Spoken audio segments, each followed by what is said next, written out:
Look, in this video, they said the officer made the worst mistake of his career, but comments suggest that somebody probably lied. Whoever he talked to, they probably lied to him and got them locked up. 2023, officers responded to a hit-and-run rollover accident involving injuries in Kenosha, Wisconsin. Witnesses claim they saw 4 subjects run from the scene. They further said there was a black female with a bun, possibly wearing red, holding a baby, and at least one black male. Somebody running is going to be a female with a scarf and a bun on her head. She also has a baby with her. So there's a red Honda Civic that's here. Okay. There's two black females, two black males, and a baby, I think. Anything in here? Sweatshirt, ID, no ID. 782 PD, it's a strong odor of marijuana, so it's possible that they have it on them. You have no clothing description? No. No clothing? I was wearing red, but I don't remember which one. I think it was the woman. Yeah, because we came up on it like 2 seconds after it happened. Okay. And they were like... One was wearing red. Male or female? You don't remember? Female. Okay. 782, the female was wearing red. Did you see what they were wearing? Red shirt for sure, but they literally, everyone got out of this car and seemed okay. And I saw the stroller out of her car and ran over there and got the kid out. Okay. They have them running, so they're checking the area. They last saw them running. They just said she was wearing a scarf and she's wearing a red shirt, and she also had a baby with her. While checking the area and direction of travel, a nearby Applebee's called 911 and advised a group of people closely resembling the description of those involved in the accident had entered the restaurant and appeared nervous. I work at Applebee's, and the cops just came here and asked if there was a man, woman, and a baby that recently got hit. Yeah. There was a table that was sitting that looked very nervous, and as soon as the cops left, all of a sudden they want their food to go and they're checked immediately. I don't know if they want to come back and look at this table before they leave, because it is a woman, a man, and a baby. Yep. First off, you finna say black, and second off, they didn't even look worried, and they didn't even look like the teenagers that were described. Well, whatever. They sound like it was teenagers to me. The way they said 4 people got out the car, teenagers did, and not grown. 661's out there. Upon arrival, officers were motioned by an employee to a table where the individuals were sitting. They observed a man and woman carrying a child who matched the description of the fleeing subjects. However, they eventually learned that these were not the actual suspects they were looking for. Hey, you guys just in an accident? No? We've been here the whole time. What's going on? How long you been here? We've been here for an hour and 45 minutes. Yeah? Okay. How long have they been here?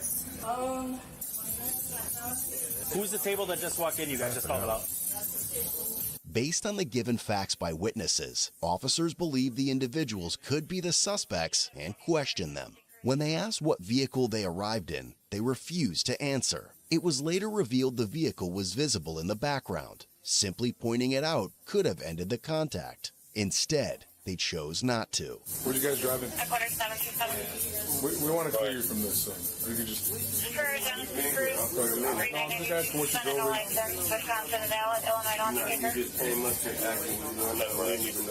So you don't know which vehicle you came in today? We've been here. What time? I know. Which car is yours in the lot? The man and woman were later identified as 24-year-old Jermel English Jr. and 21-year-old Shania Boyd. Assisting officers checked the rest of the restaurant for potential hit-and-run suspects, who were eventually discovered hiding in the restaurant's bathroom. However, the officers were not certain until everyone could be questioned. What's up, man? How are you? There's a bunch of juvenile people in here. Grab some guys. Hey, let's hop in here. Oh, yeah, I can smell it. Yep. Hands over pockets, bud. Hands over pockets. Yeah, come here. Come here, hands over pockets. Come here. I can't. Why not? Was they really all just standing in a bathroom? Just, okay. Nope, don't go away from me.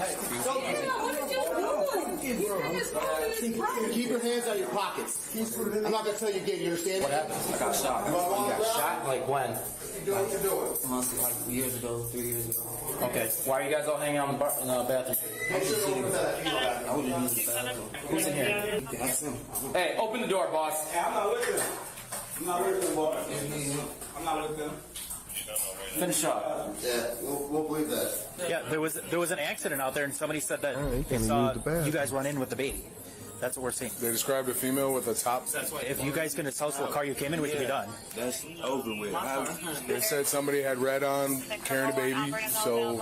Yeah, and then somebody else was in here with red on, too. But they're not here right now. Okay, then, so go find them. So then where's your car that you came in? Where's what you can do, too. You can check Where's the car that you came in?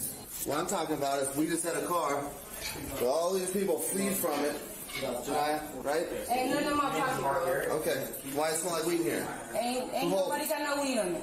All right, have a seat. On the floor. Yep. Why can't I sit right there? Have a seat right now. Why can't I sit right there? I'm going to tell you and then I'm going to make Come you. on, alright, no, watch out. You ain't got to I'm make gonna me. tell you. Alright, bro, I'm gonna sit down, bro. Alright. I'll help you down. Almost at the same time, Jermel became more hostile and made continuous efforts to leave while holding his child, which only heightened the officer's suspicions. You're not free to go right now. You are detained right now until we can figure it out. Because I'm going to take my son to the bathroom. Chill. Hey, You don't touch me. relax. You got a baby with you, relax. Don't touch me with my son. And then you're gonna be done. It's important to note that the officers only wanted to detain and question them to figure out what the hell was going on and who the real suspects were. Excuse me. We will be done. We don't let Hey, Cold Blue, I don't know if you ever been wrongly accused, but yeah, they would have had me messed up too. Like, I'm in here eating, we in here chilling, waiting on our food, and you over here, you with them. And, oh, it's two people in here that look suspicious, and they don't even look suspicious. They don't look out of breath, like they just got out of accident or nothing. But the ones in the bathroom match everything. They said it was, oh no. It's too many people. You know, now it's like 5-6 people involved instead of being just 4. During an attempt to apprehend Jermel, he resisted, resulting in a struggle. Fortunately, another officer safely removed the child from the situation. Stop. Put your hands behind your back. There's a fight. Who's fighting? People are fighting out there. I will handle it. Let me go! Let me go! Put your hands behind your back. Put your hands behind your back. There's 2 more in there. Go by him. I'm not doing that! Stop it. Stop it. Baby down now! Stop. Put your hands behind your back. Put your hands. Let go of him! Squeezing him! Stop squeezing me! Stop! Are y'all kidding me? He pulling my hair. Are y'all kidding me? Crazy. Oh, yes, you is! Stop it! Stop! Get the off it. Baby, she's got 1 cup on. While trying to detain Jermel, Shania was just as resistive and was pepper sprayed as a result. On the ground now. Resisting. Jermel was then decentralized to the ground, but continued to resist. In response, the officer delivered multiple strikes to gain compliance. Oh, nah.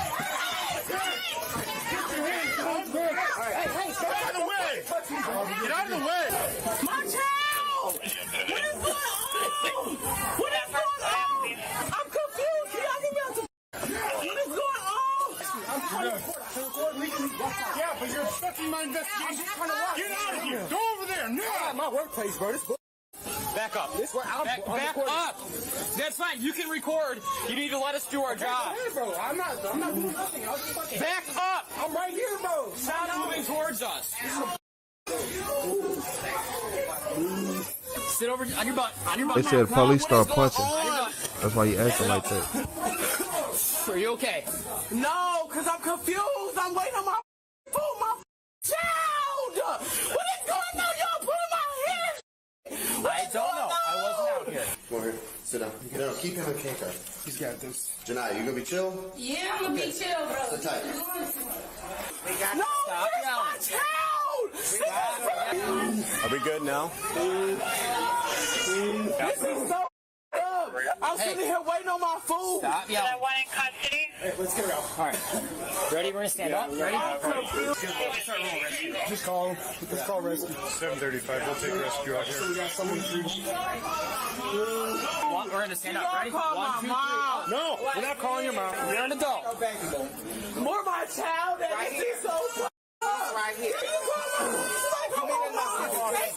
Stop moving forward. I'm a line right here. Listen, you can record all you want. You step forward 1 more time, you're going to jail. Do you understand me? Bro, I'm right here. You see this table? I was standing And you exactly keep where I stepped walking in 2 forward. seconds ago. Please stop talking to me. I'm trying to see. That's it. Hold on. Stay there. Where's my baby? Where's my child? This is so wrong. I can't believe y'all. Ray, it's a bunch of kids. I'm grown as hell. Yo, back up. Else you're gonna get arrested. I'm done. Back up. I did. You just told me I was okay. Keep moving. Sir, you just told me I was okay. Keep moving. Oh, hey. Tell me when it's in the far nose. Keep going. Far nose. Right there. I can't see. If you're gonna stop yelling right now, you have to stop yelling. That stands for me. If you move against me, I'm putting you into the car. Did you guys hear what happened? No. There was a rollover accident, Highway 50. Yeah. Description of 3 adults with a child were running from the scene, likely in distress. Is that what you're calling the bathroom? Was a third person? I don't know about a third person. So, That's terrible. did 3 people come in? Arresting someone in the bathroom. I never knew there was anyone in the bathroom, so I'm like, No, I'm not going to stop. Stay back there. Get it for you, but stay back. No! I'm not One. I'll get it, Kev. No! You got a good grip on her? Yeah, I got it. If she gets close, you spear her in the car. Just make sure you get clean across that center line. Stop moving. Stop yelling and give me your mom's number. Now listen, right now, y'all being detained because it's a car accident. I don't know what's going on, okay? Don't turn it into nothing. So if you're going to lie about your name, why do that right now? You feel me? That's where we're at right now. Get in the car. Wrong, bro. It's so wrong. I swear to God, bro. Get the door closed.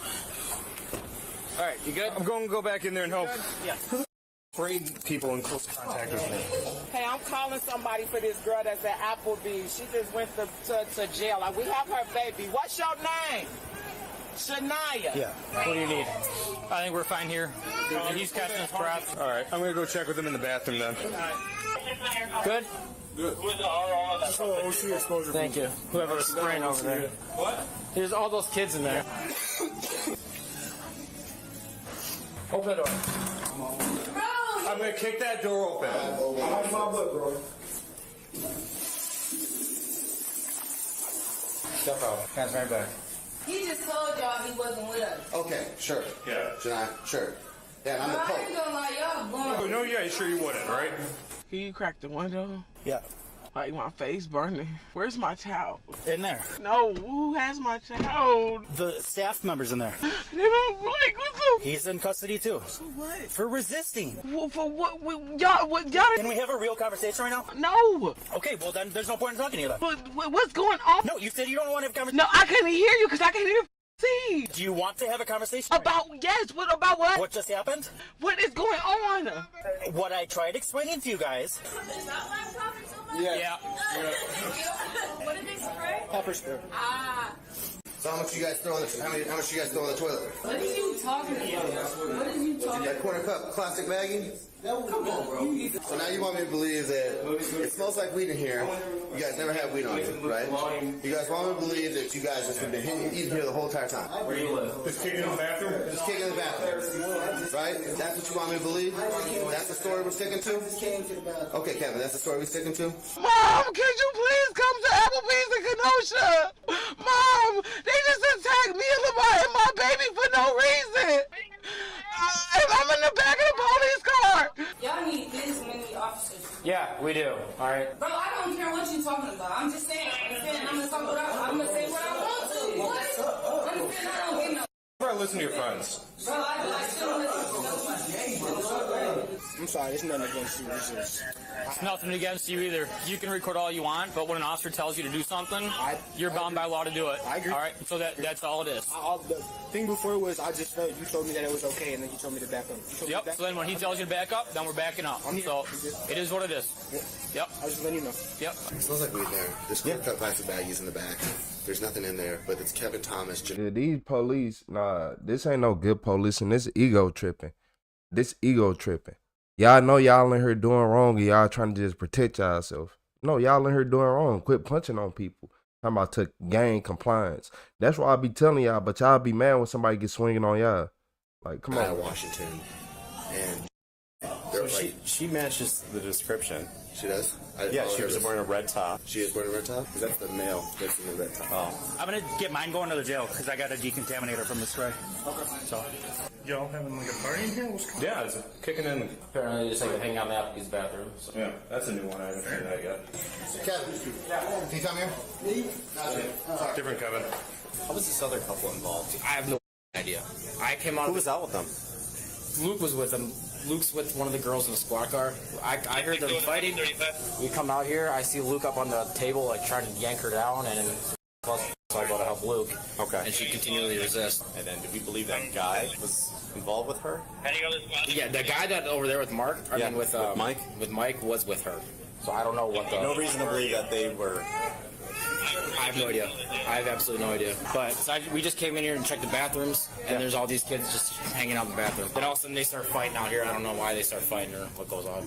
I'm going to play. To the jail. For what? For resisting. For you're not to leave me with my child. There's officers in there. My child. There's officers in there. Ain't no officers, my child. All you guys had to do was tell me what car you came in. You did not, because the people already told you we've been in there. She said 20 minutes, which is when 20 minutes is when this accident happened. No, 20. That's what the manager told us. The manager ain't tell you nothing like that because we've been complaining about why we ain't got no service. We've been in there. What do they need me to do? Hey, Mac, can you just make sure the baby doesn't leave until rescue checks it out? Okay. Thank you. They said they've been here the entire time. The manager did say they was in there for like 30 minutes. He lied. Can they prove it? So, and this baby belonged to which couple? The one that Luke has, the female from over there. Which is weird, because they match the description, but we have the who's who in the zoo in this bathroom right now. Yeah. Oh, full of. You're full of. Nah, you full of. You mad because I whooped that ass? Oh. Man, you had to pepper spray me. Shut. You're cool. No, shut. All these kids in the bathroom. How long have they been here? Who? All these kids in the bathroom. I had no clue. Yeah. I had no They're like clue. 18, 17. Where? There's like 5 of them in the bathroom. Can we go see them to see if they've been in here before? Good. Yeah, I didn't know anybody was in the bathroom. The probable So cause, that's- as far as I could think right now, is not there. Other than we can just like, and that's rise or solve it. They're gonna take a look at these kids, see if they recognize them. No, they weren't in here. So it's wild. You guys say you're sitting at Applebee's, but none of the staff seem to know who you guys are. And how many people are in this restaurant right now? Like 6? Like 5 people. I think there's more cops in this restaurant than there are customers. they didn't come in with the child, right? As far as you know. Not that I didn't even know these people were in my restaurant at all. It's open. It was. Yeah. And don't we have a camera over here? Yeah. It still seems kind of odd. Someone goes to the movie theater alone and comes and hangs out in the Applebee's bathroom. I was there with a girl. Okay. I was getting picked up from here. Okay. Can we see the video? Yeah, he was on the screen. Let's see if we can see them at least coming through. Let me find out. Miss Ugly right there was the one who called the police and lied. So if they go to jail, she better be going to jail too. Here, I don't care. in a hurry. Because we all go see what they can do this one door. This is the only door that we can. She better be going to jail too. I don't care. You get sprayed? Yeah, I got all of it. Who sprayed? I don't. Luke did, I think. Thanks. You sprayed all over the back of my head. Oh, that's gonna suck. Yeah. Ma'am, thank you for everything, for your help. Can you just run me through what happened or what you saw? Well, everything I know is when Pleasant Perry came in looking for him, we told him we didn't see anybody. I'm a cook, so I didn't. Yeah.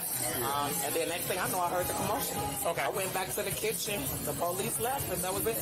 Okay. I came back out, and this is where we come to. And then you just saw the baby needed to be taken care of, and you took care of the baby? I don't know. I just seen the baby in my coworker's house.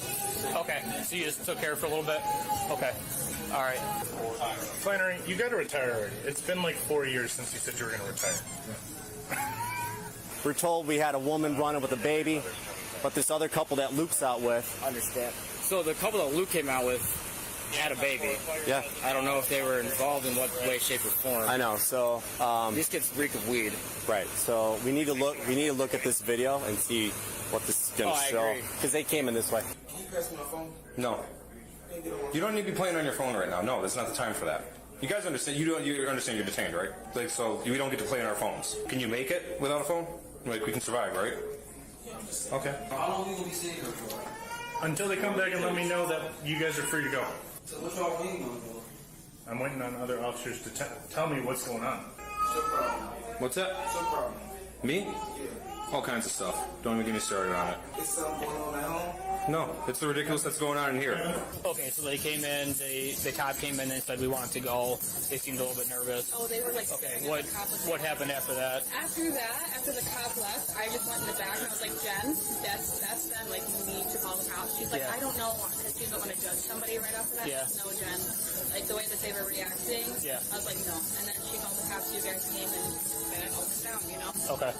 Because you being cool, you being respectful. Y'all need to, all y'all need to get fired. Every single one of y'all. I hope y'all don't work there no more. Y'all do better. Like, I'm just trying to figure out what's going on, just like you guys. Hey, racist people. That don't look right. Can you have a sticker? No. No, I got a problem with when I got a in the car and people are running from the crash. We got all this nonsense going on. Everyone's fighting. Yeah, so I made a little bit crabby. You know what day of the week it is right now? You don't know where you are right now. So you want to go to the hospital? I'm trying to give him suspicion. Hey. Hello. Pretty. How you doing? Good, how are you? They got me in this cold bathroom. Jamal, can you spell your name for me, please? Your date of birth? You sure you don't want to get checked out for your head, man? You just gave me your son's date of birth. I'm not being funny right now. Sure. You want to get checked out? Sure. Okay. All right, thank you. And that's what does it. Bro, what did you take? Something for the grams. What did you take a picture of me? You're in a public place, I can take pictures of you. And I would like to take pictures of you. Can I please have records on the age, your wife, for Kylie? Pictures for our investigation. Bro, I ain't This is against my right. No. Go ahead and read the laws. I encourage you to. Oh, that's cool. All right. Can I pull this down? No, you can take your hood down for me. Bro, why don't you just gonna pull this hood down like that? I'm just playing. That's goofy. I ain't gonna lie. What's up? Do they have anyone available? What did you take me another picture of me for? I'm just documenting it. Right, okay. You Everything took that three, you're wearing, man. You took 3 pictures of me. When you keep taking pictures of me. I take my shoes for $350. Dude, those ain't worth $350. You kidding me? Those are like $10 shoes, brother. Go look them up. Hey, go look. We had a severe injury accident, hit and run. People who were involved or witnessed it said that there was a group of males with a single female. So I don't know if you guys were driving. I know Janiyah doesn't have a license for a fact. I know Kevin doesn't have a license for a fact. I don't know. Well, I know you don't have a license. I don't know. I can't even drive. Later, after viewing surveillance footage, the real suspects were seen entering through the to-go entrance. All 5 suspects then proceeded to enter the men's bathroom. It should be known one of the suspects was carrying the other like a child due to them not being able to walk. All right, what do we got? For the male that has the baby, what you're dealing with out there? I'm dealing with everything. Well, I'm saying 2230, they walk in. They're already here at the bathroom, so they're not involved with this car accident. So whatever happened with them is totally separate with this car accident. We're looking at here, call came out 2257. I'm trying to figure out when these kids run to the bathroom. They did not eat in my restaurant. The server said no one waited tables on them. So we have the male black adult. He's not involved. Not involved. There's no way. And then the adult female black, not involved. I'm assuming they came together, Rose. Okay. And y'all just beat them up and pepper sprayed them and took their kid away from them, right? And all they was doing was just waiting on their food because somebody was racist in the back said these people are suspicious, and they was actually the least looking suspicious people in the whole restaurant. Out of everybody, they came in, looked normal, smiling like they really had a good day, like they was having a good relationship and a good day. And then the police do this. All right. You don't know. Just you know them. No, not them. Kevin. Kevin, you are aware that I have arrested you before with these 2. I just called because when you guys came in the first time, that table was looking so scary. As soon as you guys walked out, They were looking scary. we're not gonna stop here. Can you just pack our food to go and get us our check immediately? And it just rubbed me wrong. I was like, maybe that is who they were looking for, and they didn't. Who lay down next to you at night? Like, who actually is willing to lay in a bed next to you under a cover in the same bed? In different covers. Like, who? Come on. Stop playing. I hate people like her. She did all this time, but they look suspicious and all this. If y'all didn't see what happened, go back. Go back to the beginning. Everybody in this life, if you didn't see, the police were just punching on them and pepper sprayed the girl and pulled her hair out and snatched the baby from them and her baby over here crying. They got her baby with the staff, not even the police. So, man, immediately, and it just rubbed me wrong. I was like, maybe that is who they were looking for, and they didn't see them up there. Right. Yep, that's them. Yeah. Save that video if you can. I'll be right back. Hey. We got them all coming in here. The reason why they thought it was a baby is because they were carrying Mark away from the car. It's all they did. Okay. We're just going to be walking over to that gentleman right there, okay? So, the reason why they thought it was a baby is because they were carrying the paralyzed Mark Garrett in through the side. It's a great man. We got him on video all coming through this door right before the accident, or right after the accident. The side door, right? The side door. Yeah. All of those guys in their car. All of those guys in the back. Reeks of weed, like super strong weed. What was he hit with? Hands, fists, forearms. It was a full Donnybrook out in the lobby. You guys missed that. Yeah, dudes getting thrown off the tables and stuff. They ain't even explain what was going on. I don't know what's going on. I came to take my family out to dinner. I don't know what happened after that. All I just said is, can I take my son to the bathroom so I got to change his diaper? I don't know what's going on. Okay. I kept saying that. Were you in the car? The white car. The white car over here you were in? No, over there. It's over there by the door. I don't know what kind of car it is. I just know it's white. Did you drive it? No. Okay. So, let me explain to you. Okay? I got you. I got it all on camera. It's all coming anyway. Everybody needs the description. It's done. Okay? It's done. Alright? Who was driving? Oh, because I'm telling you right now, you on probation, you get revoked because it's a felony hit and run. Everybody gets it. You got a lot to lose, brother, right? What you on probation for again? Oh, that's what I thought, right? So we all on probation here. So who there driving? Janai driving? Who driving? So y'all gonna catch him? Bullshit, Kevin. I saw you all walk in on the camera. I wasn't driving though. Okay, then who was driving? Because if you don't tell me who's driving, everybody catch it. Huh? Everybody gonna catch it. Catch what? Catch the charge. Felony hit and run, party to a crime. That's how it works. Ask them who was driving. I'm asking you. Ask them. They gonna tell you. So you tell me that baby that's at the hospital right now is more important than on your friends? The baby? No. The baby? You want babies' injuries on you? Because that's what that felony hit and run is. So not only is it a grown adult, it's also a baby, okay? Let's see you go to court, beat that charge with a baby.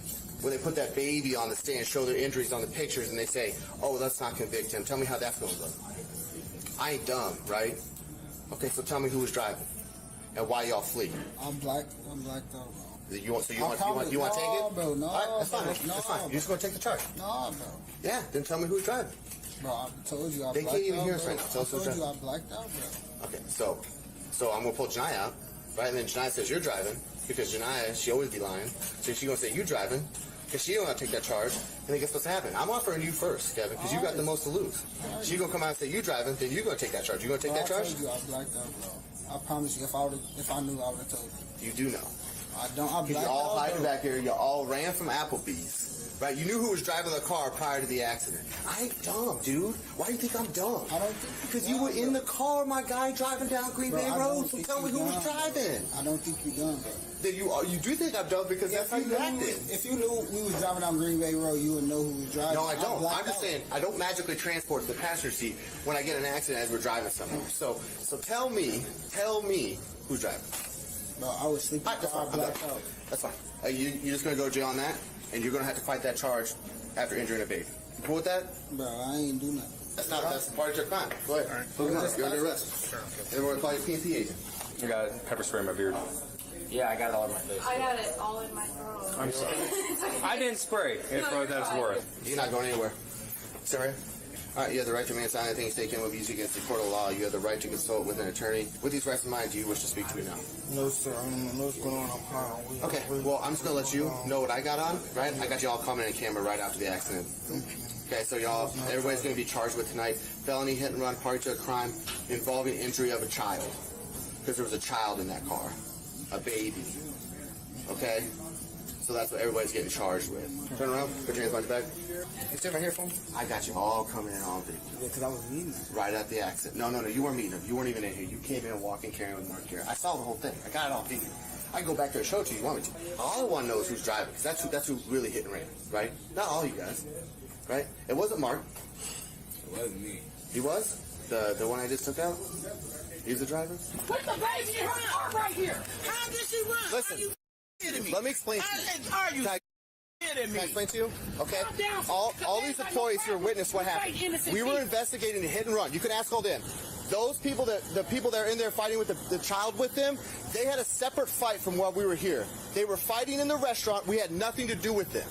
Okay? Who was fighting in the restaurant? The gentleman, the ambulance, the baby, and the mother that was I there. just walked up. I saw officer. You just told me y'all was investigating this accident. Ma'am. You never told me nothing about no fight. Your You never grandson, told me nothing about no fight. Where's my grandson? they took your grandson to St. Catherine's Hospital. Yes, they were fighting separate of what we're doing here. Inside the restaurant. Your grandson had exposure to pepper spray. Ask them to see the video, they can show you, but they saw the fight go down. We weren't here to start any fight with them. I'm getting a lawyer. This is it. This is it. This is wrong. Listen, This is it. I'm trying to work with you. No, you're going to work with me because you're going to release my grandson, and I'm going to be the holler at y'all Friday in the morning. Ma'am. Because this is wrong what y'all doing. You Ma'am. know that, sir. Ma'am. You know that. Video cam that, yeah. My name's Takesha Renee Boyd. Okay. I'm the mother Okay. of them two that you have in custody. Okay. Shit, y'all got a car seat and a woman was running with a baby. Just say in her two car niggas. right there. Right. So Just say where was two she niggas. running from with the baby That's in her y'all car doing. right here? That's so y'all she doing. had It the don't even accident, ran with the baby over here. After interviewing each individual, it was determined the hit-and-run driver was 17-year-old Jamonte Wright. The other 4 occupants were later released. This is the RO right here. She said Jamonte had her car. Jamonte was driving. Janiyah, I just took pictures of text messages from Janiyah, who said you just got in a crash, report your car stolen. I got text messages. I mean, I took pictures. Janiyah is the one with the stripes. She told her to report her car stolen, and it said we ran in there. So, I mean, you're under arrest for felony hit and run. Also to include a child. Do you have any marijuana? The car smells like weed back here. No, so what's going Am on? I going to take you to jail and they're going to find weed on you? How's she going home? Because I found out who the driver was. Who? I don't know. You tell me. You're under arrest. You're under arrest. I can't. I already read your Miranda. You said you didn't want to talk to me. So If I let you know what happened, I'm good. I already got what I needed, man. So no, You're going to jail. It was not me. It was not me. It was not me. It was not everything I love on right up there. It was not me. It was not me. I don't got nothing to That's do not with what it. everybody's saying. No, wait. Full on fight at Applebee's? For no reason. Yeah, you're right, for no reason, because you wouldn't shut your mouth. She got a face full of spray, so all the dishes are broken, tables are flipped, yeah. And she innocent. Us. And then the other guy was fighting Ventus, yeah. Due to the disturbance that occurred, someone in the restaurant captured the incident on video, and it quickly went viral on social media. The footage depicted Jermel being forcefully arrested while holding his child. Hey, please, get the baby. Please get the baby. Oh, I'm squeezing you. Let me go. Yes, you will. Hey, please stop. Let me go. that's why they kept telling them to move back. Hey, stop. Hey.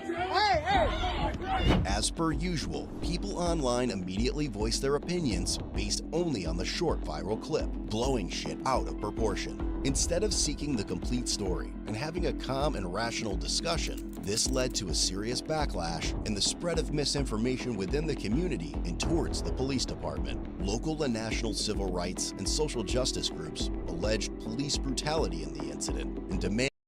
It was. The fuck? Wait, hold on, Cold Blue. What you saying it wasn't? Look.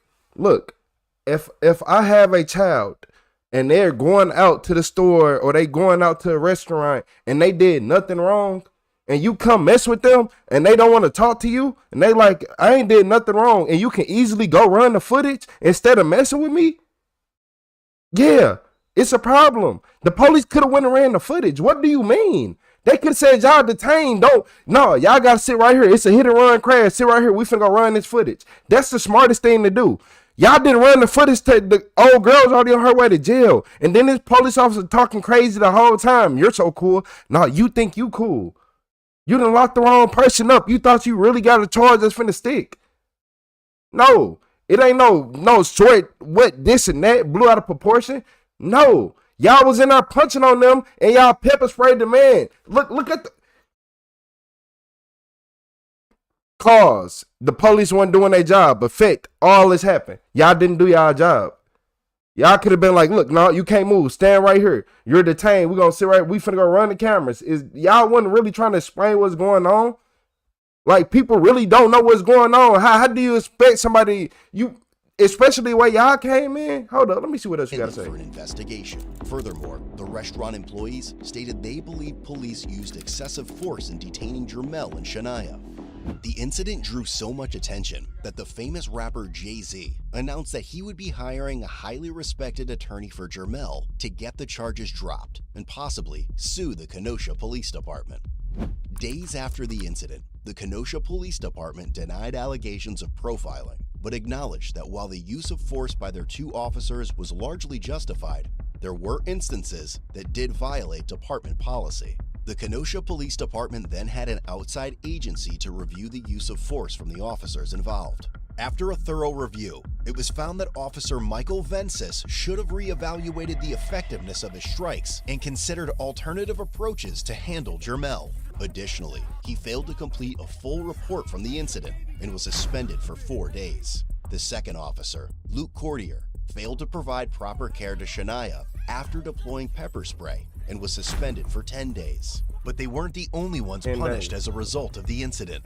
The Applebee's manager was soon fired, followed by 2 more employees quitting. The manager stated, "They told me they can't trust me and that I didn't just ruin this Applebee's name, I ruined all the Applebee's in Wisconsin's name by letting these videos get out. I'm not the one who recorded the videos, nor let them out on the internet. My employees are trying to get the right story out, so how did we ruin the name?"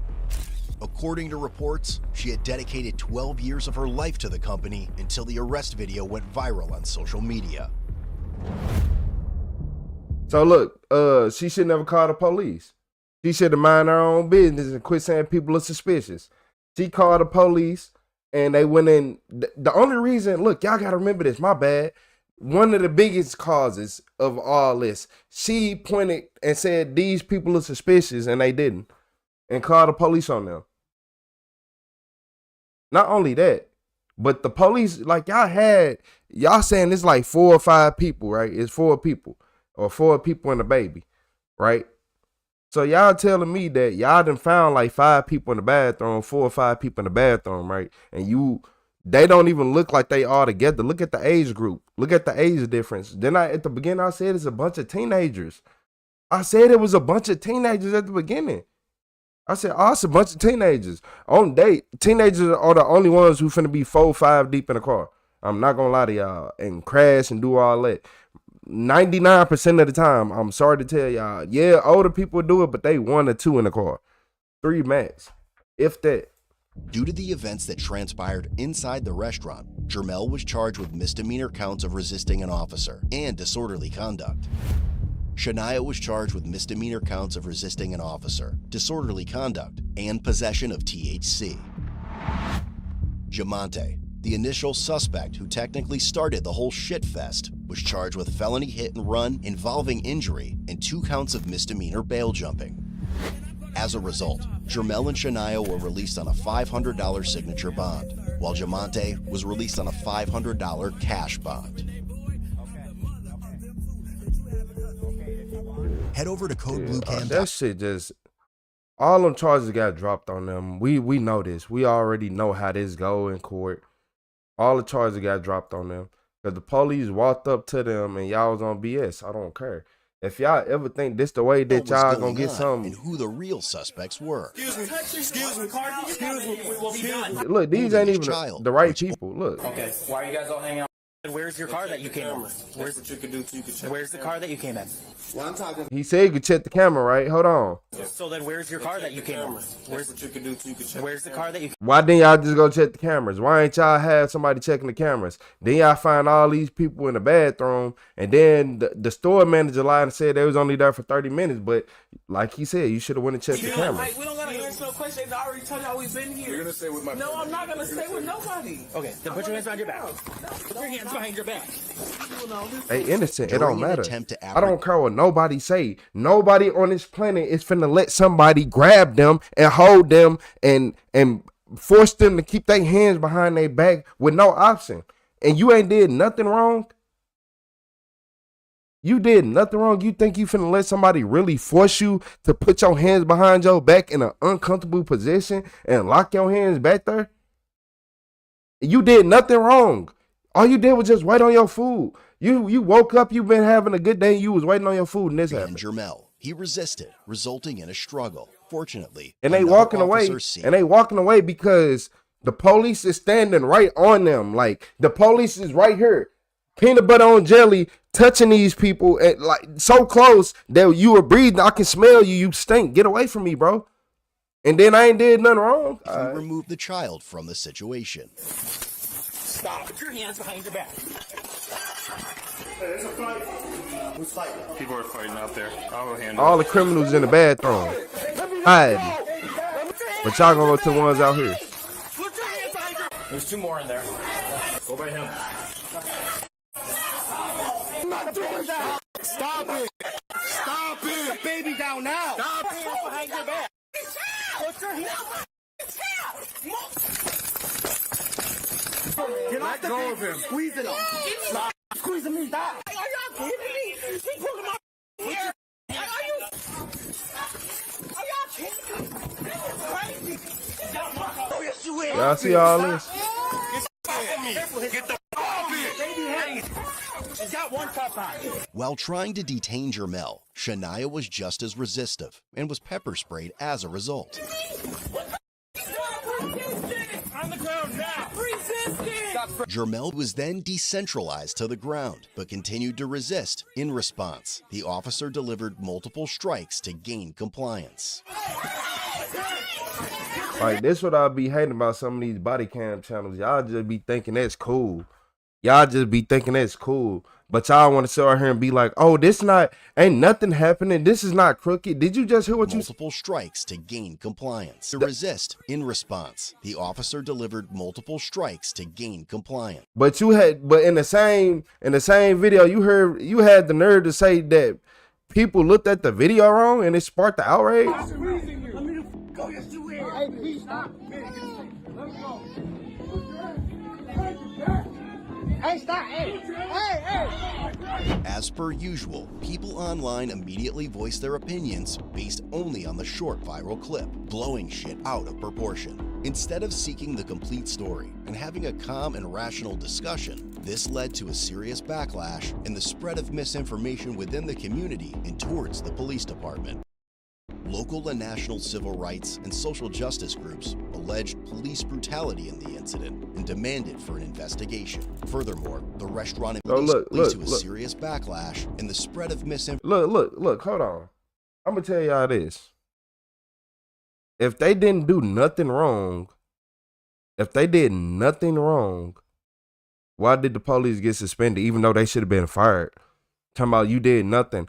I thought I was tripping. I ain't gonna even lie. I promise y'all, when I was looking at her face in the back seat, I'm like, why does it still look like? And that's why she asked for the towel. Because I'm looking at her eyes like, why does it still look like it's pepper spray all over her face? But we don't want to talk about that. We don't want to talk about when the police get to acting like that and doing all type of BS like that. Man, it get old. I'm not gonna lie to y'all. This get old. And nobody blew nothing out of proportion. You had 2 people wrongly accused, and the police brutalized, and y'all brutalized them. It wasn't no brutality. It was brutalization. That's it. That was it. It was just y'all putting hands and feet and forearms on people. Nah, they ain't kicking nobody this time, but they was punching and putting forearms on them and elbows. Pepper spraying her. Like, come on, y'all doing too much. And they was in the right. He told you to go check the cameras and you didn't. Okay, hit that like a subscribe button. Talking about it blew it out of proportion. That part just made me mad. Like, how did it blow out of proportion and y'all was in the wrong?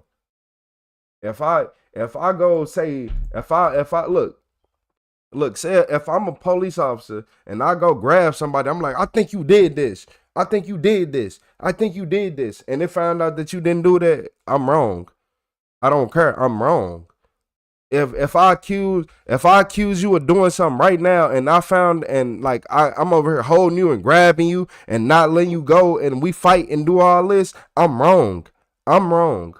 I am wrong. Like, come on, people don't want to be realistic. The government don't work off right or wrong. They work off I am a God and you are nothing. Hit that like a subscribe button. Just pay attention. Information within the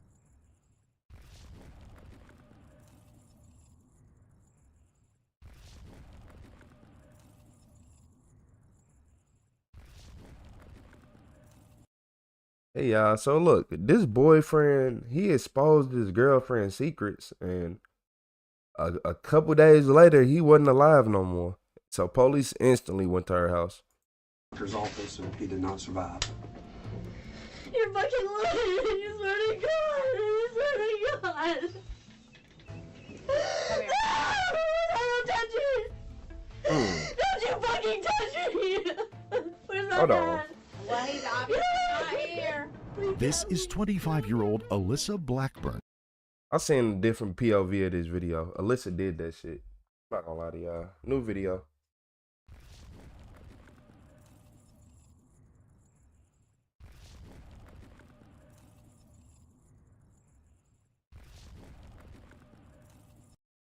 So look, y'all, in this video, a girl, look, this was basically the CCTV camera catching this girl last moment.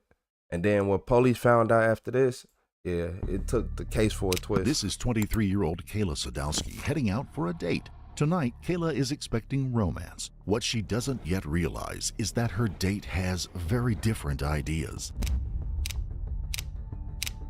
In the days that follow, police will receive tips from multiple witnesses, but as inconsistencies mount, investigators realize each one has their own motive to see Kayla dead. Detectives will find themselves struggling to separate truth from deception and witness from killer until a single video exposes the full, terrifying truth. You're fucking done now. You threatened my kid. It said how she begged for mercy, then you didn't show her any. The fellowship you have is broken up. Everyone's talking, including your wife. We smoke in an arena. We know everything. All I heard was stop. Boom, boom, boom. What? It's like a gang or something? No, it wasn't a gang. Steve called it a family. The following is based on official court records. Most of it has never been seen before.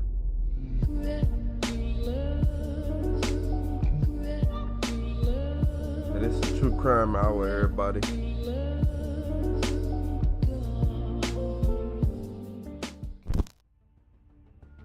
On March 2nd, 2023, a group of teenage boys exploring an abandoned building make a shocking discovery. A young woman's body brutally murdered and surrounded by candles and gang markings. We seen the body. No one seen the body. This is for... My heart is beating, bro. Tell me this. Hey, I don't want... I'm not looking either. You want me to get close up for you? Hey, I'm Here, move it. Wait, am I moving? Hold up. Put myself down. I'm sorry. Yes. Here, move it. Kick that door off. By 10 p.m., 6 officers are pulling up outside of the abandoned estate. The body has been found inside the Boysville Juvenile Delinquent Center, a long-abandoned complex that has become a popular spot for gangs and drug dealers. Spanning 40,000 square feet and with no power throughout, officers will need to stay on high alert. At this point, there's no telling who could still be inside. Inside the building, 2 teams move through heavily vandalized rooms. Somewhere in this building is a dead woman, but they have no idea when she was killed or if the suspects are still on the premises.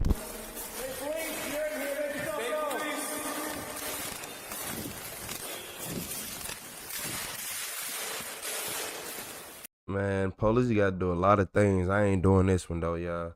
I couldn't do this one. I ain't sweeping no abandoned jail or school.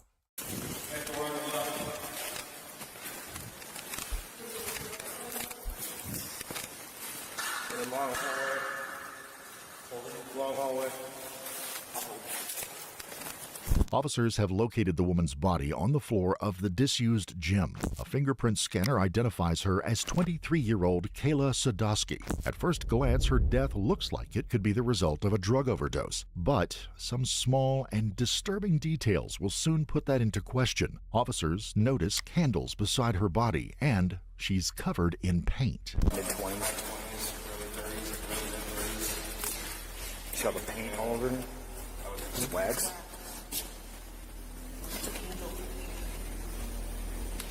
They could have been in here partying, burning wax on each other, doing dope, and then she overdoses or she fights off. I can just tell you there's no cameras anywhere around here. I think that's blood under her head, like she got hit, or... Yeah. Yeah. Yeah, it's not blood. No. It's like bronze. Almost gold. It's all over her. It's on her face, her arms. On her neck. Her shirt. A medic team will soon confirm their suspicions. Kayla had been shot twice in the back of the head at point-blank range. The execution-style nature of the killing, together with the sinister evidence at the scene, suggests to officers that this was a calculated act by a deeply disturbed individual, though just how disturbed they can't possibly imagine. Kayla's distraught mother, Paulette, urges officers to investigate 43-year-old Stephen Bales. Kayla met Stephen shortly after his release from a maximum security prison. What followed was a turbulent 2-year relationship marked by arrest for domestic abuse and Kayla's estrangement from her family. Paulette also provides crucial information on Kayla's final movements. On February the 15th, Kayla had told her brother she planned to spend the evening at a friend's apartment near the Rossler Street Bridge. No one in the family had seen or heard from her since. Officers now hone in on Kayla's movements the evening of February the 15th. What they will learn will confirm Paulette's worst fears. This is Kayla Sadowski in the elevator of the Rossler Street apartment building 1 hour before she would send her final message. Surveillance footage captures her crossing the parking lot and walking northbound. Soon afterwards, a black Mercury Milan appears and Kayla gets inside. It is the last time she will be seen alive. Officers now believe the driver of that vehicle is Kayla's killer, and Stephen Bales owns a black Mercury Milan. It looks like an open and shut case, but it's anything but. When officers contact Stephen for an interview, they learn he is on an extended honeymoon with his new wife, 25-year-old Narina Cherry. The couple married on Valentine's Day and left early in the morning of February the 15th. Stephen's honeymoon conveniently places him away from the scene on the night of the murder. In an attempt to verify his alibi, police make another disturbing discovery. 5 of Stephen's roommates have also left town. Only one remains, Stephen's 24-year-old daughter, Sierra Bemis. Police call her to the station for an interview. At this point, they have no reason to suspect her, but that's about to change. So do you know Kayla Sadowski? Yes. Okay. Tell me about Kayla. We used to hang out all the time. Just chat, and then we stopped hanging out because she started hanging out with a bunch of dudes, and I wasn't trying to be involved with all that. Okay. Who was she hanging out with? People that I didn't even know. Like who? She was hanging out with a person named Steve. Steve what? Steve Bales? Yes. From the start, the interview has taken a bizarre turn. Police already know that for the past year, Sierra has been living with her father, Stephen, in his one-bedroom apartment, along with 21-year-old Bryn Smith, 25-year-old Narina Cherry, 33-year-old Kaylin Ramsey, 28-year-old Alex Fico, and until January, 23-year-old Kayla. You say you live in a what?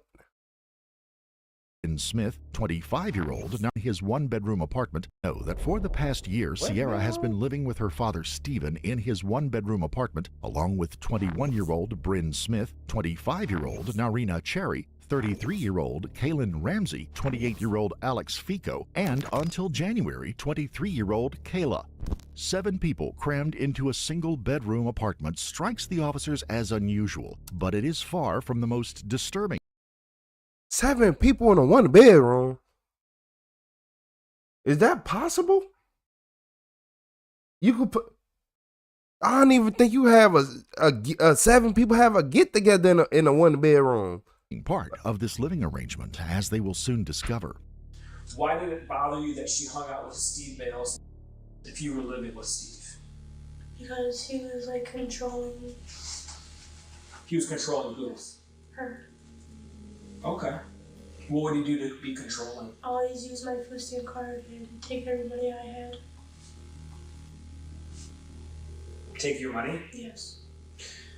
And was that as a form of rent? Or another reason? Any other reason he wanted it for. Okay. And what about Kaylin? What was so bad about Kaylin? We're talking about Kaylin Ramsey, right? Yes. What was so bad about Kaylin? She was being a dirty, always mad about some stupid stuff. Like what? because Steve and Kayla used to talk, and then her and Kayla didn't get along. So Kaylin and Kayla didn't get along? Yes. Why not? Because they were already fighting over Steve. So were Kaylin and Steve, were they romantically involved? Yes. Okay. And Is Kaylin 50? Not her. Kayla and Kaylin. Not her. Steve were romantically Other involved. girl. Yes. And so Kaylin, you're saying, no, I don't want to put words in your mouth, was jealous of Kayla. Yes. Okay. And how do you know that? Because I heard them talking about it all the time. Heard who talk about it? Kaylin, she was on the phone talking about it. With whom? I did not know. And what specifically did she say? That she didn't like Kayla, she wanted to fight her and all kind of stuff. What about Narina? What was her take on Kaylin, or Kaylin's take on Narina? She didn't really care. Who didn't care? Narina. Narina didn't care about Kaylin No. being romantically involved. Did she care about Kayla being romantically involved? Despite her attempts to mislead police, Sierra has just given them critical information. Kayla, Kaylin Ramsey, and Narina Cherry were all romantically involved with Stephen and sharing the same bedroom. The unconventional situation had been a constant cause of conflict, with Kayla often at the center. Police records show that both Kaylin and Narina had filed multiple complaints against Kayla. It appears Stephen wasn't the only one who wanted Kayla out of the picture, and like Stephen and Narina, Kaylin has conveniently left town, leaving behind only a deeply disturbing digital footprint. If you go after my son, I will definitely get you. But before we get to that, cases like this remind us that dangerous people can crop up anywhere, from your dating life to your inbox. These days, online scammers are working overtime, conning, hacking, stealing identities, and even blackmailing. Beyond evil, one word, at checkout. This is Kaylin Ramsey and Stephen Bales in a voice message sent to Kayla a week before her murder. It's one of dozens of messages sent by Kaylin during the month before her death. She'll never be the mom that I am. Yeah, she'll never be the mom that I am. I'm more of a mother to my kid than she will ever be to her. But I tell you what, baby, she brings my kid into her mouth one more time, I'm going fucking at her and I want answers as to why you fucking threatened my son. Now tell me why you fucking threatened him. He's only fucking 5, you dumb. Maybe. But I tell you what, I ain't gonna lose. I got fucking custody of him too, you dumb. And who are you to threaten someone else's fucking kid? Oh yeah, you're cooked. You're fucking done now. You threatened my kid. Yep. You done really fucked up. Kayla had responded to one with, "I'm not scared of you, Kaylin." Maybe she should have been. Like, some people be really, if that wasn't a corny, keep it going. A search of Stephen's car and apartment uncovers a trove of incriminating evidence. Kayla's identification card, numerous burner phones, and candles matching those found at the scene. Most haunting of all is a handwritten will for Kayla Sadowski. Police are now certain one of Stephen's roommates murdered Kayla. Officers also catch a glimpse into the bizarre world Stephen and his roommates inhabited. Scattered everywhere were jackets, clothing, phone cases, and other items, all branded with the words, "The Grim Reapers." In a notebook, police find wedding plans for Stephen and Narina, referred to as Grim and Lady Grim. This revelation, combined with a growing body of evidence, points to a crime unlike anything officers have ever seen. And unbeknownst to Bryn Smith, by the time he arrives at the police station, officers are just a few clues away from uncovering the full, terrifying truth. So I am Detective Mike Peterson. This is Detective Jordan Long, reporting with Michigan State Police. Yes, sir. Okay. So we heard you had an exciting afternoon. We want to sit down and talk to you. Okay. This is 21-year-old Bryn Smith at an Ohio police station after allegedly escaping a month-long hostage situation with Stephen Bales. This whole time, like the whole time I talked to you on the phone, and like through all this thing, I've been trying to run away. Okay. Okay. Like I've been trying to get away from this man, but he will trap you. Okay. He uses you for your money. He'll take your money. He'll take your phone. He'll take your bridge cards. He'll take whatever you have. Okay. Today was my day. He went into the gas station, and this time didn't tell me to come in with him. Once he went in there, I ran. Okay, and I'm glad you got away. Sounds like he's a scary guy. Scary isn't a word for it. Bryn has a wild story to share, but that's not the reason he's there. He tells detectives he has a recording of Kaylin Ramsey confessing to Kayla's murder. For investigators, the video could be the breakthrough they need, especially given what they have uncovered about Kaylin. Bryn tells the detective that the day after Stephen's wedding, he had been forced to drive the couple to Florida. And so you arrived there, and what happened then? We went to bed automatically. Okay. It was a 12-hour drive. Got up the next day, we went seen the beach.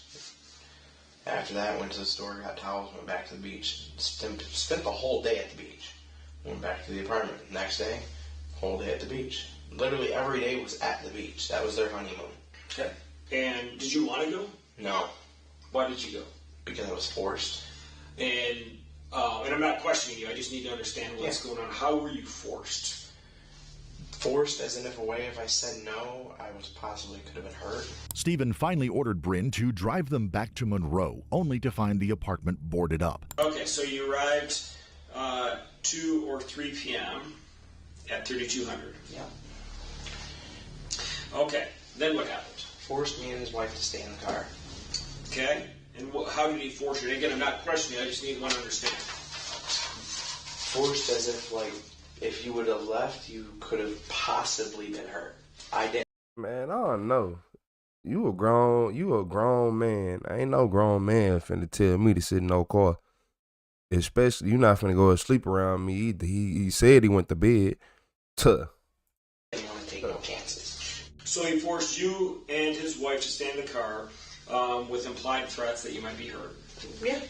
Okay, so we're still on the 11th, about 3 o'clock. He finds his apartment boarded up. Is that correct? Yeah, I was super pissed. And where did you find out he was super pissed? When we walked into the apartment. So you walked in, because I want to understand, because he said he forced you to stay in the car. Well, we got out at the apartments. Okay. Because we thought we were going to go inside and unpack. Okay. That was the case. Okay. And then, so when you see it boarded up, what did you do then? I didn't do nothing except stand there. He freaked the fuck out. Okay. Started kicking it. You mean my fucking house? Sure. All types of shit. Finally went outside. I did not follow him. I was not getting close to that. Mm-hmm. I gave it a minute. I sat at the door. I went outside. 10 minutes later, he's calmed down. I asked him to take me somewhere. And now I'm here. Okay. And where did you run to? I don't even know the address. It was some lady's house. They probably have it written down. It was just some old lady. I didn't know. I just ran up to her house, started banging on the door. Can I call the cops? Can I call the cops? Can I use your phone to call the cops? She was like, yeah, sure, here. Give me her house phone. So I called the cops. Okay. Do you know Kayla Sadowski? Yes. Okay. Tell me about her. She's my ex-girlfriend. Okay. I lived with Steve for about 4 or 5 months. She was already living there when I came around. Around Christmas time, he kicked her out for a little incident that they had. You got that part? Mm-hmm. Okay. Ever since Christmas time, I haven't heard from her, haven't seen her. Okay. Bryn's story is far-fetched and full of inconsistencies. He does have an ace up his sleeve, however, a videoed phone call with Kaylin Ramsey confessing to Kayla's murder. How many? I know you just said the right word, right? 16? 16 people. For my dad. What? That's crazy. And I haven't never been to jail for it. So that's one. She's killed 16 people for her death. Did you hear me? What? Me or not you? Yeah. Me? What? I was in the bathroom. What was the last thing she said?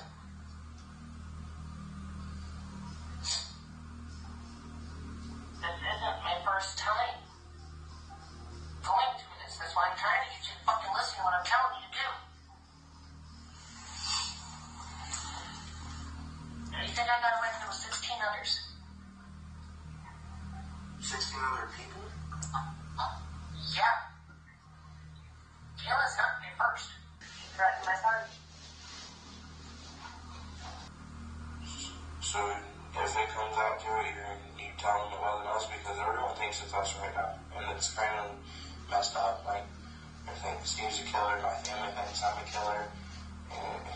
You've seen the comments on Facebook. I'm trying to divert it off of us. Trying to prove that we're... Why did you do it? Her last words was trying to prove that we're innocent because they cut off. Where did you put the gun? In the river. How'd you get there? How'd you get her there? In a white van. Where's the van? Where'd you get the van? My friend's van. My friend took me to get her and we drove over there. Did your friend know you were going to do anything? I don't give a friend. Because it's all falling on us. It's us. The video has officers intrigued, but not for the reason that Bryn hopes. So when we have our computer guys analyze it, they're not going to show it was edited? Go ahead. Okay. If you would like to. Okay. Where were you at when you were recording that? We were far away in Florida. So you were in Florida. When was that reported? In Florida. Where, at the apartment? Yeah. Okay. So you say she was acting very funny. What does that mean? Like, how did you figure out she was acting funny? Because before we left, she was even at the wedding. She was the DJ, but she was not right. Nothing was right about her that day or the day before. She was always shaking, pacing back and forth. She never used to do that. She was an always quiet person.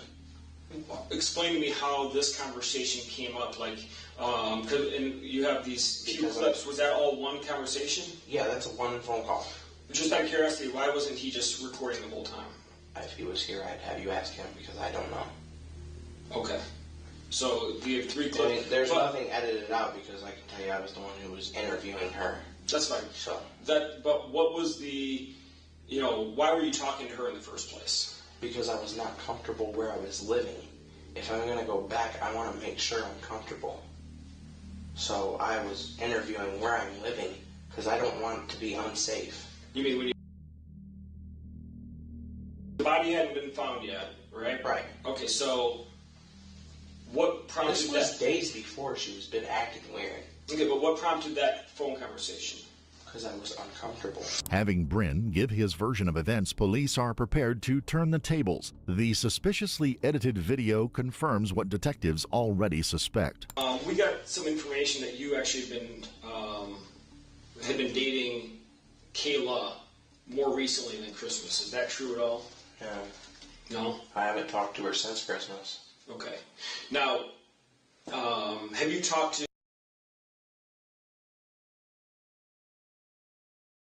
her since then? No, not since then. She was at the wedding though. Now, and I'm just asking, would it surprise you to know that she recorded a conversation that you had with her?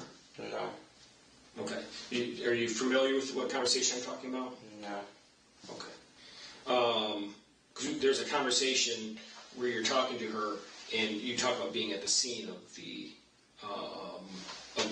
Boysville. Me? Mm-hmm. Can I see this? I don't have it with me right now, but I'd like to see that. Okay. So are you denying that you had that conversation with her? Yeah, because I was never there. Okay. The recording is by Bryn's aunt, and it's not the only shocking evidence to have been uncovered. Kayla's phone records show that her last phone call on the night she was murdered was to Bryn. The call followed a lengthy and romantic message exchange initiated by Bryn a week before her murder. By the evening of February 15th, Kayla was anticipating her first date with Bryn, who had arranged to pick her up at the Rosler Street Bridge at 10 p.m. To confirm it was Bryn behind the wheel of Stevens Mercury Milan, police pull CCTV footage from the nearby Circle K. The footage shows Bryn in the driver's seat. In a tragic twist, while Kayla had been waiting for him, she changed his name in her contacts to boyfriend. Her final message exchange with Bryn read, Bryn, I want you for who you are. Kayla, promise? Bryn, promise. Kayla, oh babe, forever and always, no matter whatever.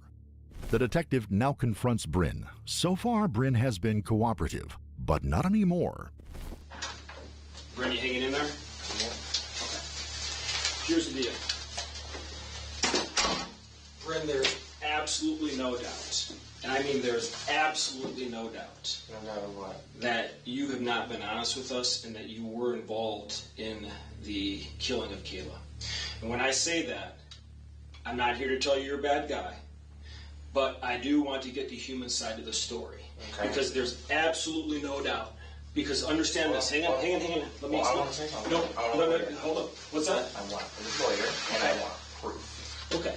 So, understand this. You don't want to answer any more questions. That's fine. Because I would like a lawyer, because this is bullshit. Okay. With Bryn in custody and a statewide manhunt underway for Stephen and Narina, detectives turn their attention to Kaylin, who has returned to Monroe for an interview. Okay. Do you know Kayla Sadowski? I knew of her. She was one of my friends at one point until I moved out here 3 years ago and we lost contact. Last contact I had with her was just shortly before whatever happened to her, and it kills me.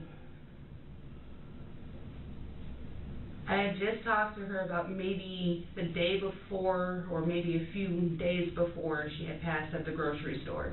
Okay. When was that? Around Valentine's Day. Tell me about her. Tell me about Kayla. She was such a sweetheart. Oh my God. She even loved my youngest son. She was a sweetheart. She was just like me, outgoing, laid back, calm, give her shirt off her back to whoever needed it more than her. Okay. Her and I were a lot alike.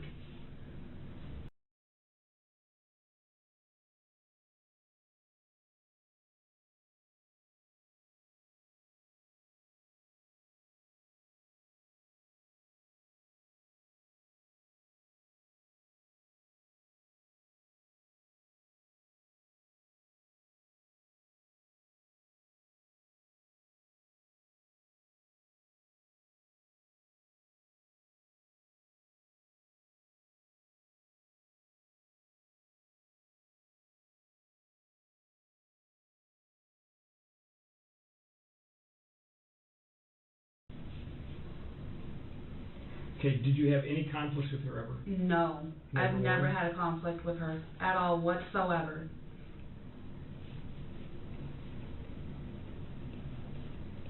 Was there a time where, recently, where she accused you of hitting with her belt? No, not that I'm aware of. Okay.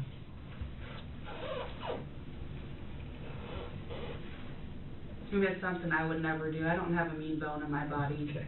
Understood. Anyone you talk to about me will tell you I'm such a sweetheart. Okay, I believe it. I do. And I appreciate you coming here today. I really do. Did you ever have an incident where you and other people confronted her at the Mall of Monroe? No. No. Kaylin's goal from the outset may have been to lie to every question and build herself up at every opportunity. Both attempts are about to backfire. After giving Kaylin ample time to incriminate herself, detectives prepare to play the confession video. Since receiving it, they have made a stunning observation. Stephen Bales and Bryn Smith can be seen in the reflection of the phone. When Kaylin says the words, "in a white van," Stephen pumps his fists. The gesture leaves little doubt. Bryn and Stephen deliberately set her up to take the fall. For Kaylin, this could be a lifeline, if she can explain how she was drawn into a false confession. If I told you they recorded you saying that you killed Kayla, would that surprise you? Are you serious? Because I would never kill anybody a day in my life. So there's 5 videos. We'll go through them all if you want to. Unless they're trying to pin this on me that I had nothing to do with. Well, let's watch these, and I want to talk to you because let's just.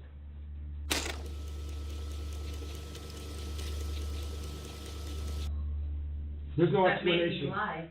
That's all a lie right there. Okay. They made me say all that. How did they make you say all that? They were sitting there before they left. And then I guess before they started recording me, they were rehearsing it with me without me even knowing it.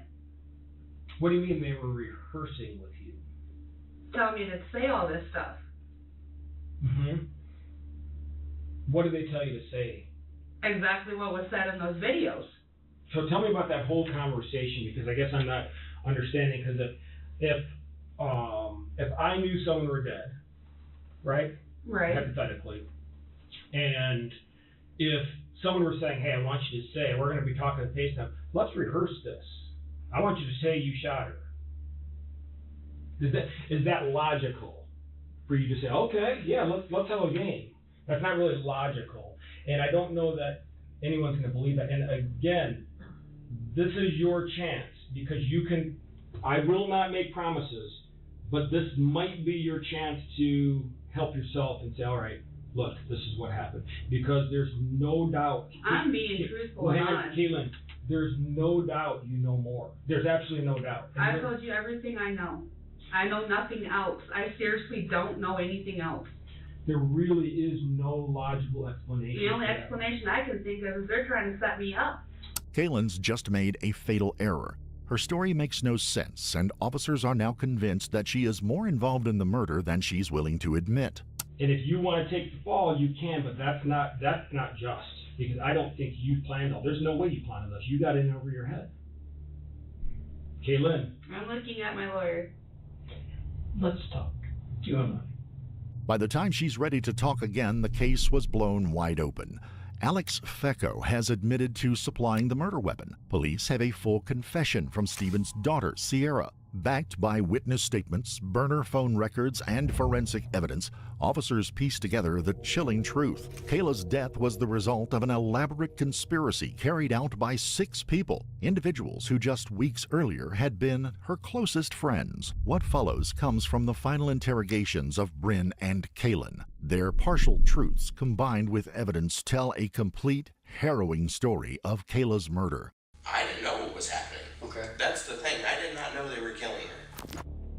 Everything was fine up until Steve started talking about killing Kayla. When was that? That was beginning of February. Okay, and why was he going to kill Kayla? He did not say. I wish I had the answer to that, but unfortunately I do not. Did he say how he was going to do it? He said he wanted to shoot her. Okay, then what happened? Did you report that to anyone, if I may? No, I did not, and I should have.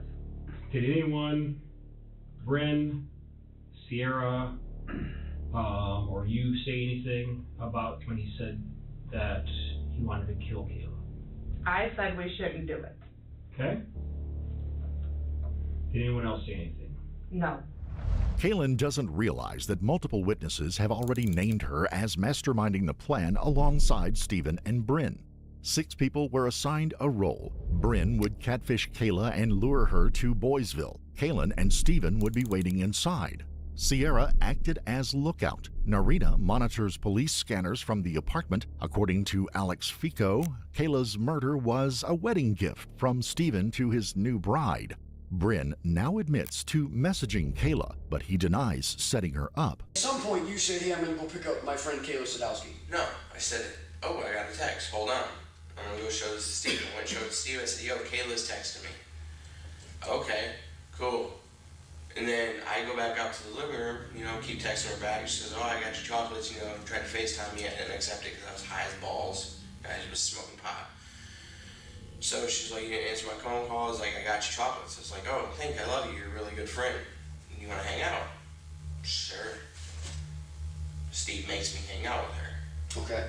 So what's the conversation when he says, okay, here's the plan. I'm getting in the back seat. We're going. What was the plan? What were you going to do with her when you got there? I didn't know what was happening. Okay. That's the thing. I did not know they were killing her. No. Not in there yet. You're getting ahead of me. Like in the car? Yeah, in the car. What did he tell you?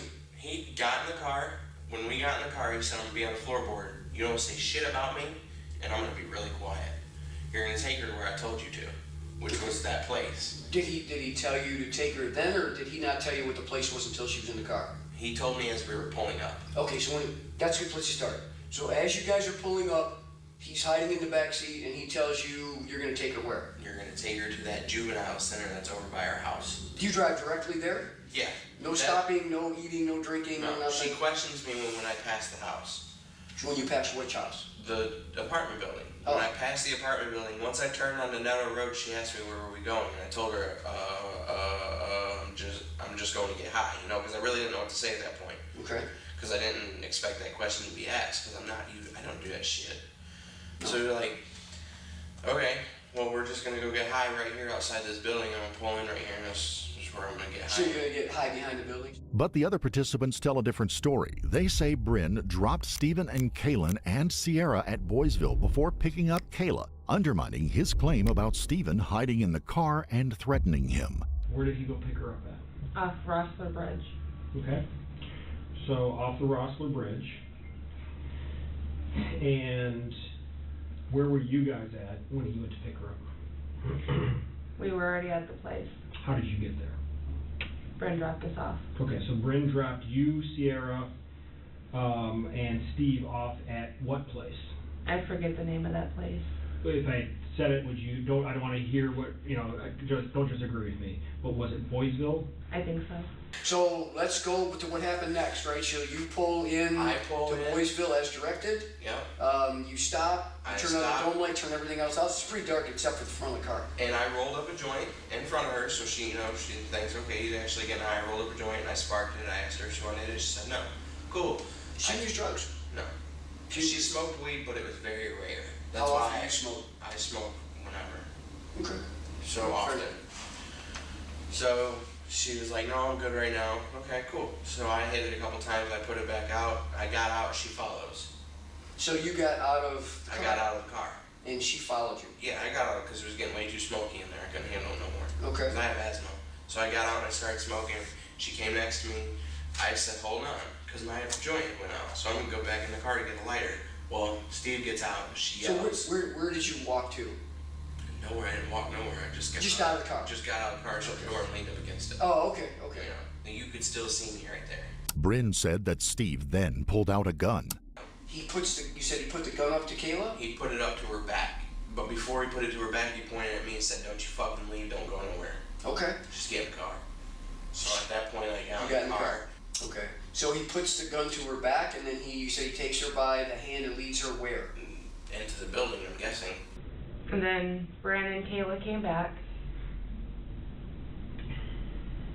They entered the building. Steve told me to stay where I was, not to move. And then Steve, Brandon, and Kayla all went down to, I guess, the gymnasium part or wherever she was at. And that's when Steve had shot her, because I heard the shots. Okay, so when they arrived, did Kayla see you? No. Did Kayla see Steve? No, she saw Steve because she yelled out Steve's name. Okay. And what did she say when she saw Steve? She said to Steve, please don't. Everything went quiet and you left. Where was Sierra at this point? Sierra had already gone back out to the car. She left her room. She left where? She left the room that we were standing in. Okay. If it was dark, were they using anything for lights? I think Steve had the flashlight on his phone. Okay. So, you and Sierra were in the same room? She was in the room across from me. Okay. So what happens next? About 10 minutes after sitting in the dark, all I heard was stop, boom, boom, boom, Steve, and then nothing.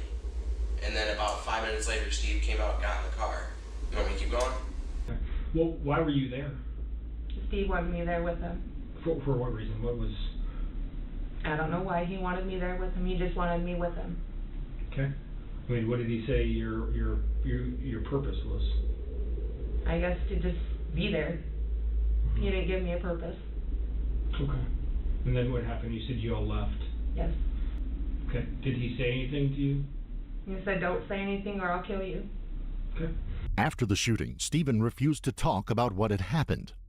What do you think happened to Kaylee Sadowski inside of Boysville with those 3 gunshots? I believe she was shot. Okay. So you believed who killed her? Steve. All right. So you believe Steve killed her. How did they force you to make those videos when they were in Florida? It's very easy to coerce somebody and persuade them. Okay. I'm very easily to be manipulated. Okay, so explain to me though. I mean, they're several thousand miles away, and how would you be coerced at that point? They could tell me to say what they want me to say before they start recording. You're alleging that you were forced to make those videos when they're in Florida, and then almost immediately thereafter, you're in Wakeman I wanted to take the chance to get out of Michigan while I had it before he got back. He told me, you're going to say that you killed Kayla because she threatened your son. Okay. And that you killed so many other people. Okay. Which I have never killed anybody a day in my life. Okay. So why are the videos of Kaylin saying that she shot this girl? How did those come about? I'm gonna tell you about that. So we were in the apartments, and remember how I told you I confronted Steve? Like, yo, why'd you do what you did? You know? Well, Kaylin was acting weird after I said some shit like that. After he went in the room, about an hour later, that whole day, Kaylin acted really weird. Didn't seem right. So when we left for Florida, I called her on an iPhone. You've seen the videos. It was on a call, and I interrogated the shit out of her. What you got is what I got. Okay, so you're telling me there's no editing to any of those videos? No, I don't even know how to do that shit. Okay, so so she's basically confessing to a crime that you know for a fact that Steve Bales did. Yeah. Right? Basically, she's taking the rap for somebody else. So does it make sense to you that she would confess to a crime that you said you witnessed Steve Bales do? No, only if she was threatened.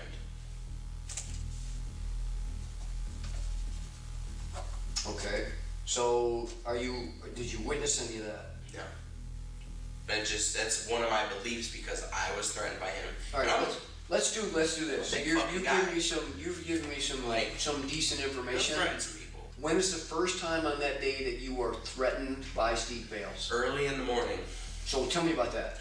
I didn't do the dishes the day before. He told me if you don't do the dishes, I'm gonna cut your fucking hands off. That was the first threat. Okay. I looked at him and I said, you're a piece of shit, you're not gonna touch shit. Okay. But I did the dishes, you know. Okay. And did he threaten you with a knife or a gun or anything at that point? Well, every one of us carried a pocket knife. Everybody that lived in the house had the same type of pocket knife. Okay. Which was a little weird. But everyone in the house had the same green pocket knife. Okay. As you see, you have the same green pocket knife? Yeah, as you've seen. Why do you guys all have green pocket knives that are the same? Well, we also all had green bandanas. Why? You guys like a gang or something? No, it wasn't a gang. Steve called it a family. Okay. So you have a family, you guys dress in green and wear headbands and carry the same kind of knives? Apparently. The day after the murder, Stephen, Kaylin, Bryn, and Sierra all went back to Boysville to hide Kayla's body and disguise the smell of decay with perfume and tanning lotion. Alex, meanwhile, disposed of the weapon. Did you guys go back to the scene? Yes, Steve had us all go back. Okay, so who all went back? Steve, myself, and Bryn. And what would you do when you were there? Steve had us cover up her body. With what? With a curtain or something. And then a few other pieces of scrap that was laying around.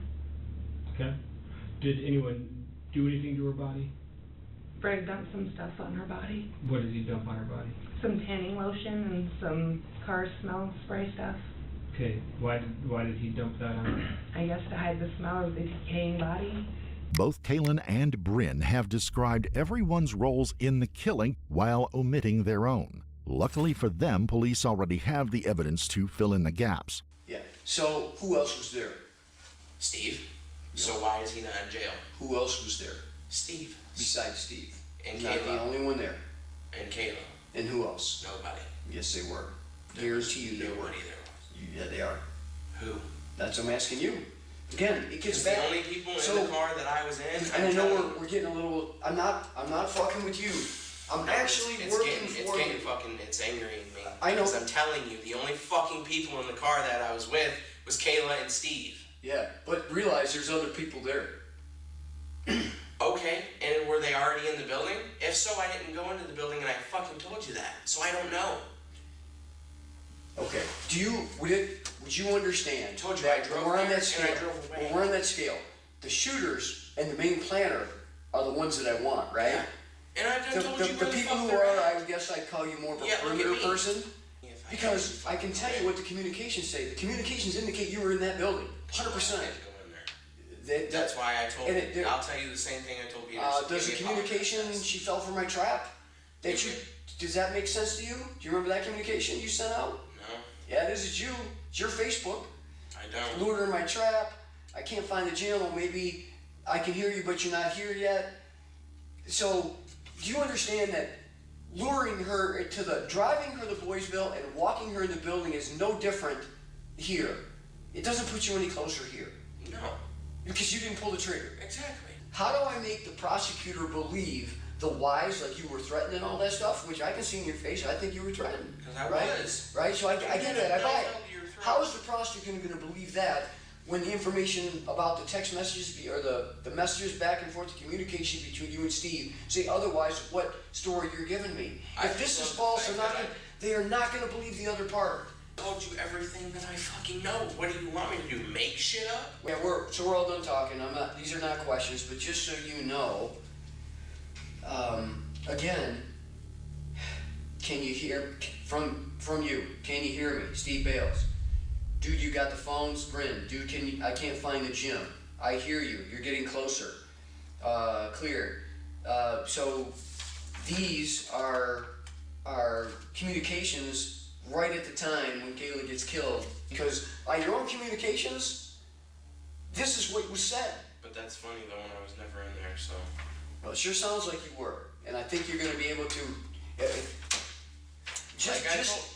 I'm gonna say it one more time. Like I told Peterson, give me a fucking polygraph test, and I'll do it because they don't lie. I don't need it. Yeah, I don't need a polygraph. I've been doing this longer than you've been alive. I don't need a polygraph. Well, they don't lie. What year were you born? Oh. Oh my God, you're such a kid. So you mentioned that you were not romantically involved with Steve. No, sir. Okay, can you show you this photo here? And we have plenty more. Plenty more. This isn't just one. It's from her Facebook. To Steve. Can you explain that? That was posted for my boyfriend. That was posted for Steve. That's off of Steve's Facebook account that you sent him. And there's multiple of you telling him that you love him and things like that. Multiple. I was in fear for my life. Well, I really was. Do you remember this guy is very scary. Do you remember the videos we showed you? Where he forced me to say those okay, things? we're going to get to that. So, do you remember calling him baby in the videos? That slipped out. That was not meant to be said. Okay, and I didn't slip out and call you baby, or I didn't slip out and call my wife's friend baby, so I'm not sure why that would slip out. That's not something I would normally say to someone who's not my significant other. Sure. I know you were not the mastermind, but with all the evidence we have, no one's going to believe that you were just a passive person lurking in the shadows as they walked by.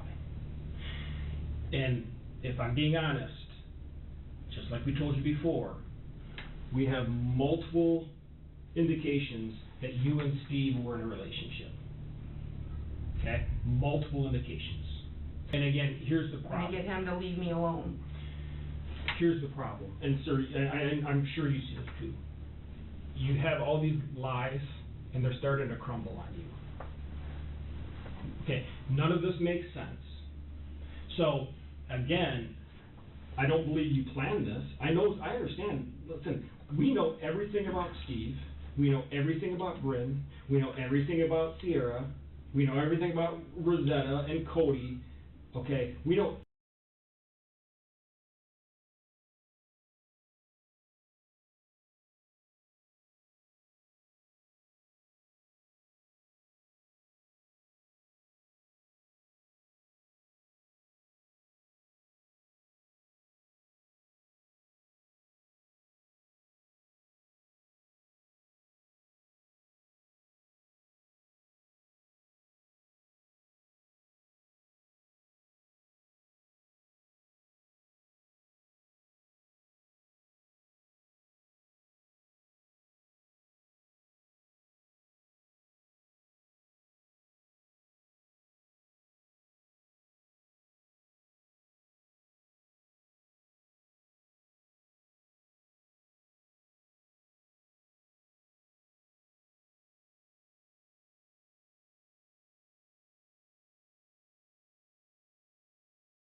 Everything, and we know everything about you.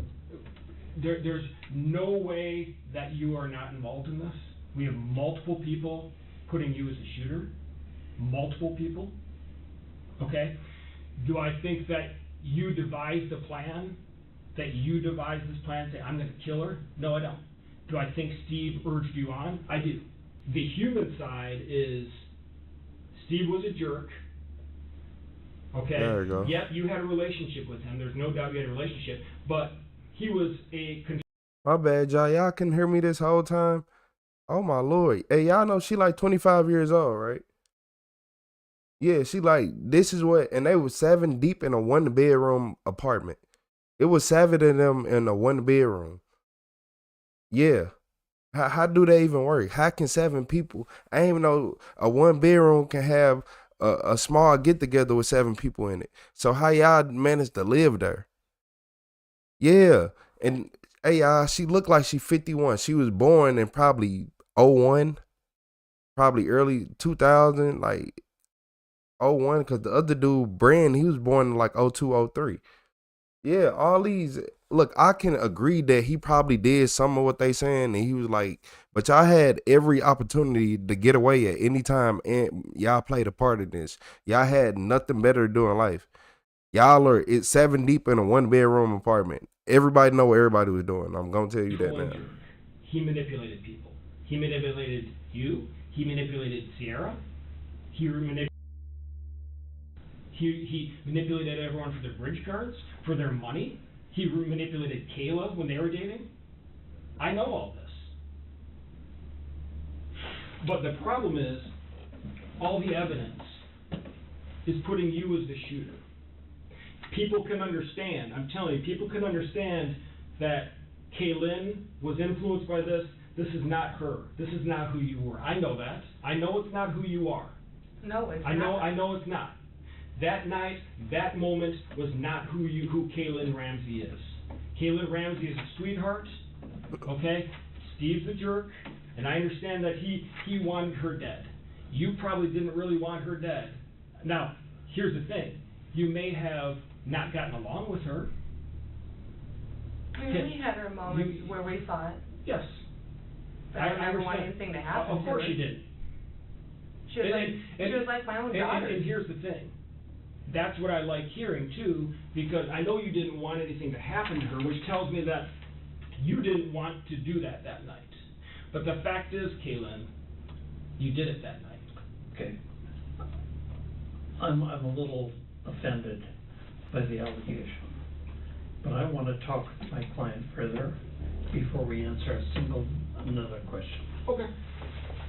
Kaylin is arrested and taken to the county jail. She'll use the time in the patrol car to make it clear that the only victim here is her. I had nothing to do with her murder. That's the thing, is I had nothing to do with it. I think you were probably given the opportunity to be honest. I was being honest the whole entire time, but Detective Peterson decided to sit there and badger me the whole time too. And I'm a good person. I tried to help Kayla. They had Stephen Hawkins in his wheelchair just analyzing you that whole time. Like the bald head dude off the X-Men. He knew everything you did already. He was just reading your mind. I was her advocate for years. Well, that's not what everyone else is saying. They're putting it on you. They said how she begged for mercy, and you didn't show her any. And here I sit, traumatized from all this. But nobody cares. You're not willing to be honest and give I am being honest. I have been being honest this whole time, but no one wants to listen. You have not. On April the 14th, officers locate Steve and Narina hiding in a woman's bedroom in North Carolina. After a 4-hour standoff involving negotiations and tear gas, they were both detained and taken into separate interrogation rooms.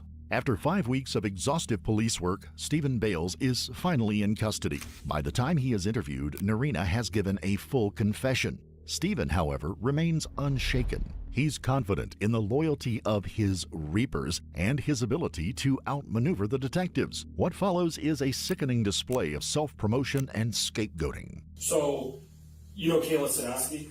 That's my ex-girlfriend. We, me and her have had past for years, and Tell me about it. I mean, I miss that girl, but she was a handful. She's like me and her, we always argued all the time. About what?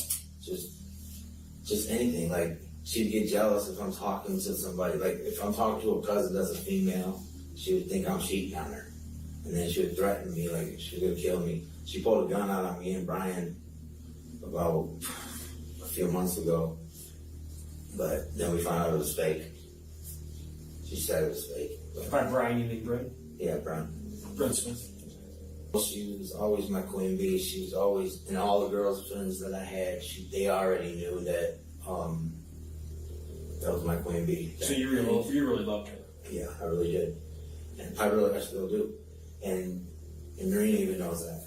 And she would always get mad and jealous about it, but I mean, she was homeless. She had really nowhere to go. So when I was with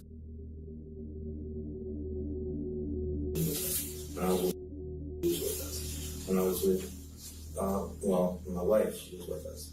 And seeing every girl I had with, I'd always make room for her where she could sleep. I made a little bed thing for her on the side of our bed.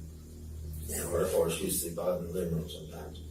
But I did everything for her. Everything I could do for her, I did everything for her. So you didn't blame her for putting you in prison? No, because the lawyer, after they dropped the charges, said, we can put her under the prison now, right? I said, no, I'm a better person. Sure. These were my exact words. I want this shit to be dead. I want it gone. And you loved her? And I loved her. Okay. And I would. Well, let me ask you this. Do you know why we want to talk to you today? Yeah. Well, because of what Caitlin did to her. Okay. So I'm going to ask you straight up. Were you involved in the planning and execution of her murder? No, I was not. Okay. Any reason why you are at Cheyenne's place yesterday, the police show up, why are you hiding in there? We were in our bedroom. Right, why are you hiding? Because I woke up to a bunch of sirens and announcements, and I was freaking out. And I told my wife, I said, what do you want to do? You want to just wait this out? Well, what were you waiting out? Because you're not involved in the homicide, you said. I don't understand where you waiting out. The police were saying 4938, come out. Stephen Bales and Marina Bales, come out now. Right. And I'm sitting there freaking out like, wait, what is this bullshit? So, and again, I just wanted to, because you called your mom and whispered, "Mom, the police are here." Yeah. Why you're hiding in a bedroom? The police say, "Hey, come on out." Detective Kevin called me. The negotiator called me. Well, called me, and I'm saying, like, okay, it's another hack. Shut my phone back up. Right. Then they called my wife. I said, okay, this shit's real then. Yeah. So my wife's like, what do I do? I said, what do you want to do? You want to just give up, or do you just want to wait this shit out? She's like, she just kept telling me, wait it out, wait it out, wait it out. So when they hit us with the tear gas, we waited out. I remember how to get through this shit, because when I was in prison with a wet towel, my first instinct was to my wife is put this wet towel on her face. I was using You're protecting her. Yes, because she's pregnant. Right. And so I put sweatpants over my face, and we get up out of the bathroom and go into the bedroom. So we're in the bedroom, and my wife, she's all freaking out. I said, baby, you come down, can't stress. Can't lose another kid. And so we're talking to Kevin. He's like, look, we just want you guys to come out. That's when I said, well, give me 5 minutes, I'll come out. If you ain't give me 5 minutes, then you guys are gonna have to do what you gotta do, kill me. Okay. Because I was at that time, like, I didn't care. I did not want to go back to prison, innocent again. Sure. And have the same girl put me back in prison for the same shit, you know? Sure. And So. I said, I said, you know what? Let me call Mama, because I do everything what my mom tells me. She's like my best friend. She's always been there for me. Sure. My wife, she just kept telling me, just wait it out, wait it out. But I said, okay, I gotta call my mom. That's when I called my mother. I hung up on Kevin because he would not stop. Yeah. I said, okay, look, it's 2:18. Give me 5 minutes. At 2:33, we'll be coming out. And you want to keep talking. I said, look, if you don't give me 5 minutes, don't worry about it. And I hung up, click. So he stopped calling me. Calling Mom. I said, Mom, the police are here. I don't know what's going on. I hear a lot of chaos. At first, I didn't know if it was bullshit, you know, because they've been harassing us on Facebook and everything. But this is real, Mama. I don't know what to do.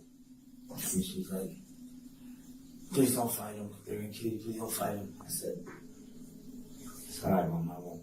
Then Marina snatched the phone out of my hand, and that's when she got her phone with her mom, and my mom was crying and yelling and screaming, please don't let him fight him. Please don't let him fight him.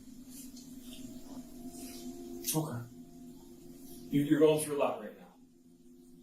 Yeah, because they won't let me call my wife. You're going through a lot. You've gone through a lot this whole past couple months. So, here's the deal, okay? Now, and I'm going to be straight with you, okay? So, remember when we started talking, right? Yeah. I told you, I know everything about you, Steve. I know everything about, I know more about your wife and your Bryn and yourself probably than you do. So, and I'm going to ask you straight up, is there any reason, or I should say, would it surprise you to know that we have a Facebook conversation between you and Bryn at Boysville that night? No. You know. I guarantee we do. Well, this is where I need my lawyer then. Okay. Sounds good. Because I know that's a lie. Oh, it's a guarantee. You'll see it. It's not a lie. The only thing that's going to lie is what you've been telling me since we sat down. Understand, we've talked to... So everything I just said was a lie? Yes. Okay. I need a lawyer then. Okay. That's fine. And I just told you everything by play of what happened. Okay. Just know this. The fellowship you have is broken up. Everyone's talking, including your wife. We've spoken in Arena. We know everything. And I mean everything. So, it's up to you if you want to talk. You said you want to talk to your lawyer. I'll let you have your lawyer. But this will not help you.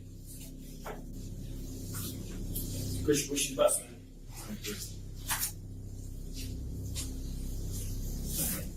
Lying never helps. We're all done. Oh, Steve, please. Please. Don't worry. Good?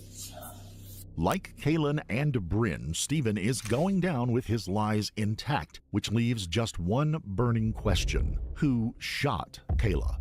Alex will tell police that Kaylin admitted to him that she shot Kayla, a conversation overheard by Narina. Bryn will stick with his story that it was Stephen. Without a confession from either Kaylin or Stephen, it is likely we will never know. With the investigation finally at an end, Kayla's family will finally receive the justice they deserve. All 6 suspects other than Stephen Bales make plea deals with the Monroe County prosecutors. Kaylin Ramsey and Bryn Smith are sentenced to 40 years in prison. Narina Bales, 13 years. Sienna Bemis, 18 years. And Alex Fico, 5. It takes a jury just 90 minutes to convict Stephen Bales of first-degree murder. He is sentenced to life in prison with no chance of parole. We would like to offer our sincere condolences to the victim's family. My bad, y'all. I actually did good. I tried not to talk too much, but this was just a bunch of young people that just was misguided. Okay, he probably head of the household. He was the one in the master bedroom. He talking to all the females.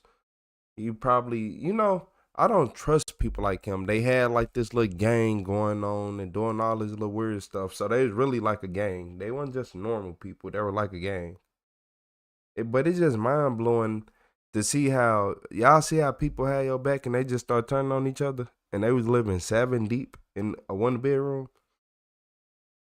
If you can live 7 deep in a 1 bedroom, you should have the strongest bond out of anything. So for all y'all criminals, this just goes to show crime don't pay. It ain't gonna get you nowhere. And not only that, what was the purpose of this? For what? Because you didn't want to see her live a better life? Like, I don't understand. Like, I really don't. I really don't. Like, y'all did all this. You put 6 people in on the plane and you thought it was finna just be okay? You thought everybody was just finna be your little buddies? Y'all can't even get enough money to not be 7 deep in a 1 bedroom. Well, 6 deep after she left. It was 6 of y'all in one. It was 7 at one point. But how does that even work? What if I gotta use the bathroom? Like, if all y'all eat some Taco Bell or some White Castles right now, how y'all gonna use the bathroom? Who gotta go outside? Who gotta drive a mile away to the nearest gas station or store? Like, that's not ethical. Like, I tell people this all the time. If you are in environments where people are grown and they living like 5, 7 people living in a 1 bedroom, and it ain't adding up, and everybody not going to work every day and being productive members of society and trying to do better. If they're in there partying, having fun, well, it ain't no fun to be had. It's 70 y'all. We 7 deep in here in a 1 bedroom. How will we have fun?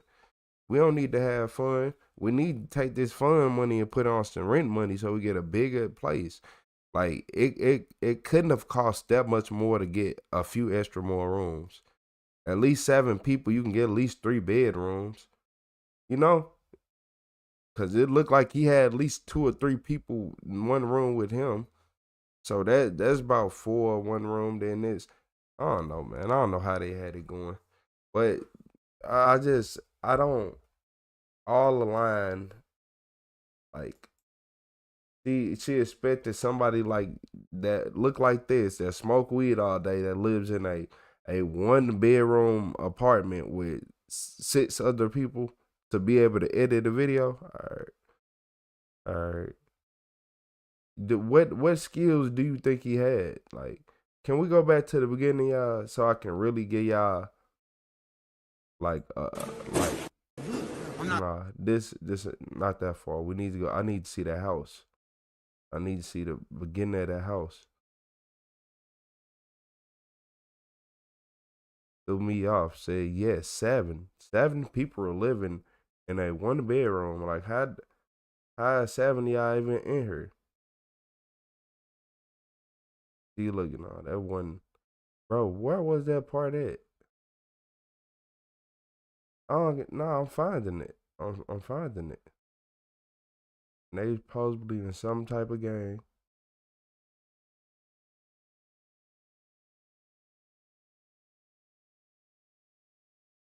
Okay. YouTube, y'all made this hard. It ain't no way I can't find this. So look, this day game. In a notebook, police find wedding plans for Stephen and Narina, referred to as Grimm and Lady Grimm. This revelation, combined with a growing body of evidence, points to a crime unlike anything officers have ever seen. And unbeknownst to Bryn Smith, by the time he arrives at the police station, officers are just a few clues away from uncovering the full, terrifying truth. Yeah, man. It was real terrifying, especially when I found out exactly how many people. Why, like, in this video, it like, it's crazy.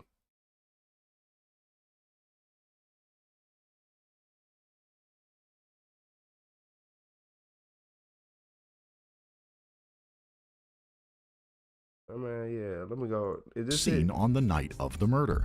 In an attempt to verify his alibi, police make another disturbing discovery. 5 of Stephen's roommates have also left town. Only one remains, Stephen's 24-year-old daughter, Sierra Bemis. Police call her to the station for an interview. At this point, they have no reason to suspect her, but that's about to change.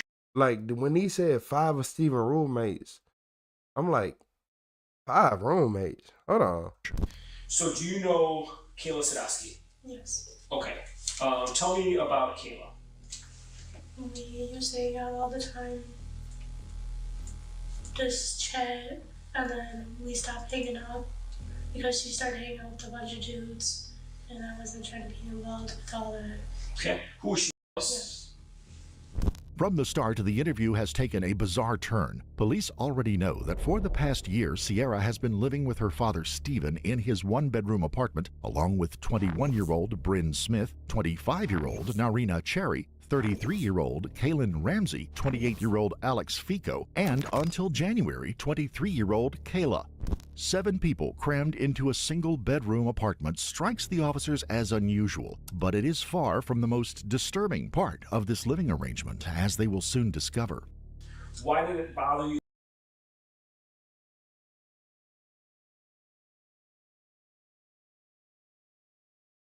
Until January, 23-year-old Kayla.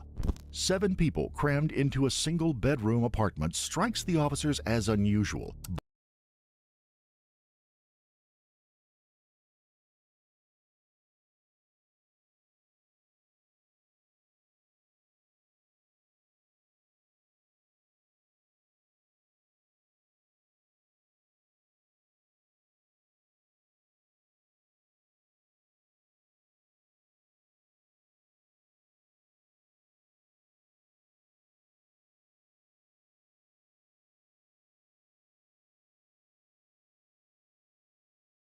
Oh, I don't know why this keep happening. But look, y'all, I don't know if y'all know this, but it is 7 of them in his house. Or y'all. 7 people crammed into a single-bedroom apartment strikes the officers as unusual, but it is. If they all pick up 2 pieces of trash, the whole living room will be clean instantly. I'm telling y'all that. It's 7 people that was living in his house, y'all, in a 1 bedroom. I'm gonna do it again. I don't care. I'm doing it again. 25-year-old Narina Cherry, 33-year-old Kaylin Ramsey, 28-year-old Alex Fico, and until January, 23-year-old Kayla. 7 people crammed into a single-bedroom apartment strikes the officers as unusual, but it is far from the most. It ain't even no king-size bed in there.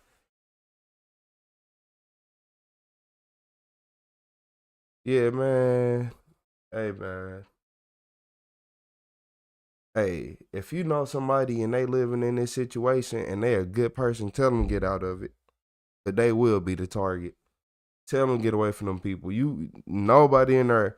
It ain't no way you are living in a house.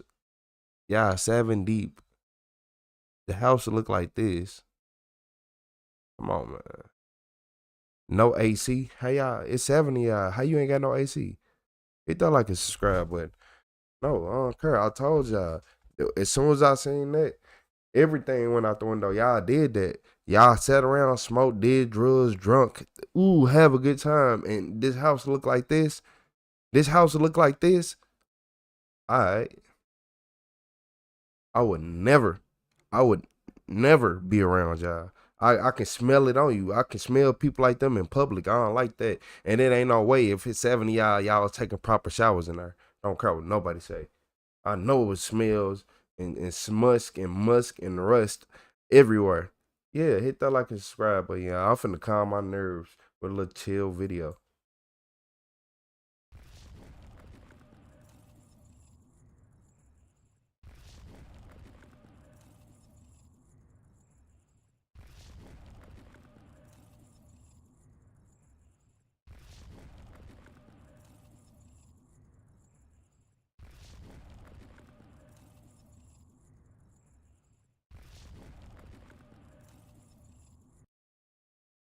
I don't know what happened, but yeah, they said a lot happened, but she was a hit and run driver and she thinks she getting a ticket for murder. So I don't even know what that means. She has anxiety. Okay.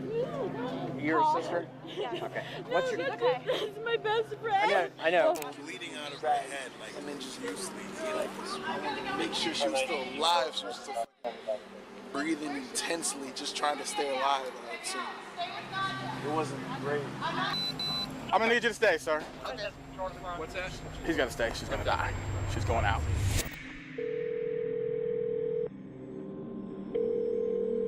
Cincinnati 911, what is the address of your emergency? This girl just got ran over by a car. Okay, so you said it's a female and she was hit by a vehicle? Yes.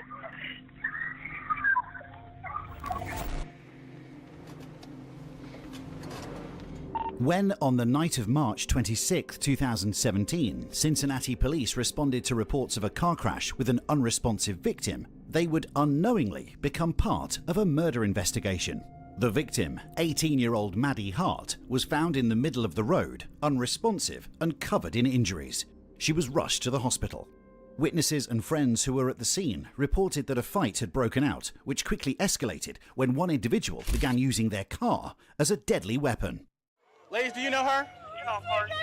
What happened? I don't listen. These girls pulled up to fight and hop on all over. I hear you. Let me talk to them all. They ran her over. Okay. Anna, You know those girls? Yes.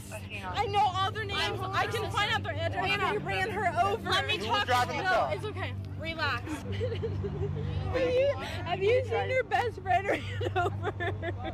I've had friends killed, okay? You need to calm down. Trying to piece everything together, detectives interviewed additional witnesses who described a similar sequence of events. Strangely, however, although all witnesses mentioned the fight and the eventual car crash, some also claimed that gunshots were involved, adding yet another layer to an already complex situation. She got a shot though? It looks like they shot her. She had a bullet wound right here. I saw it. She had a bullet wound right below her left rib cage. So you think she was shot? Or you're not sure? I saw a bullet wound right here, man. Seriously, she was just, her head was right there, her body was right there, it was on the left side of her, underneath her rib cage. Although the perpetrator had long fled the scene, driving off immediately after hitting the victim, officers already knew who to look for.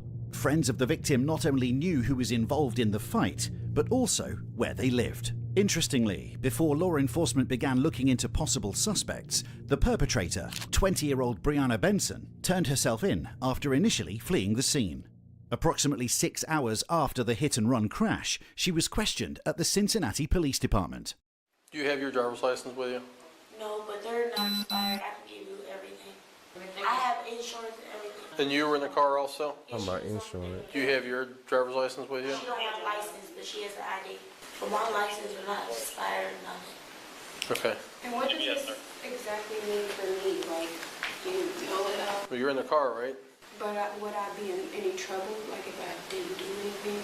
No, I'm just trying to corroborate everybody else's story.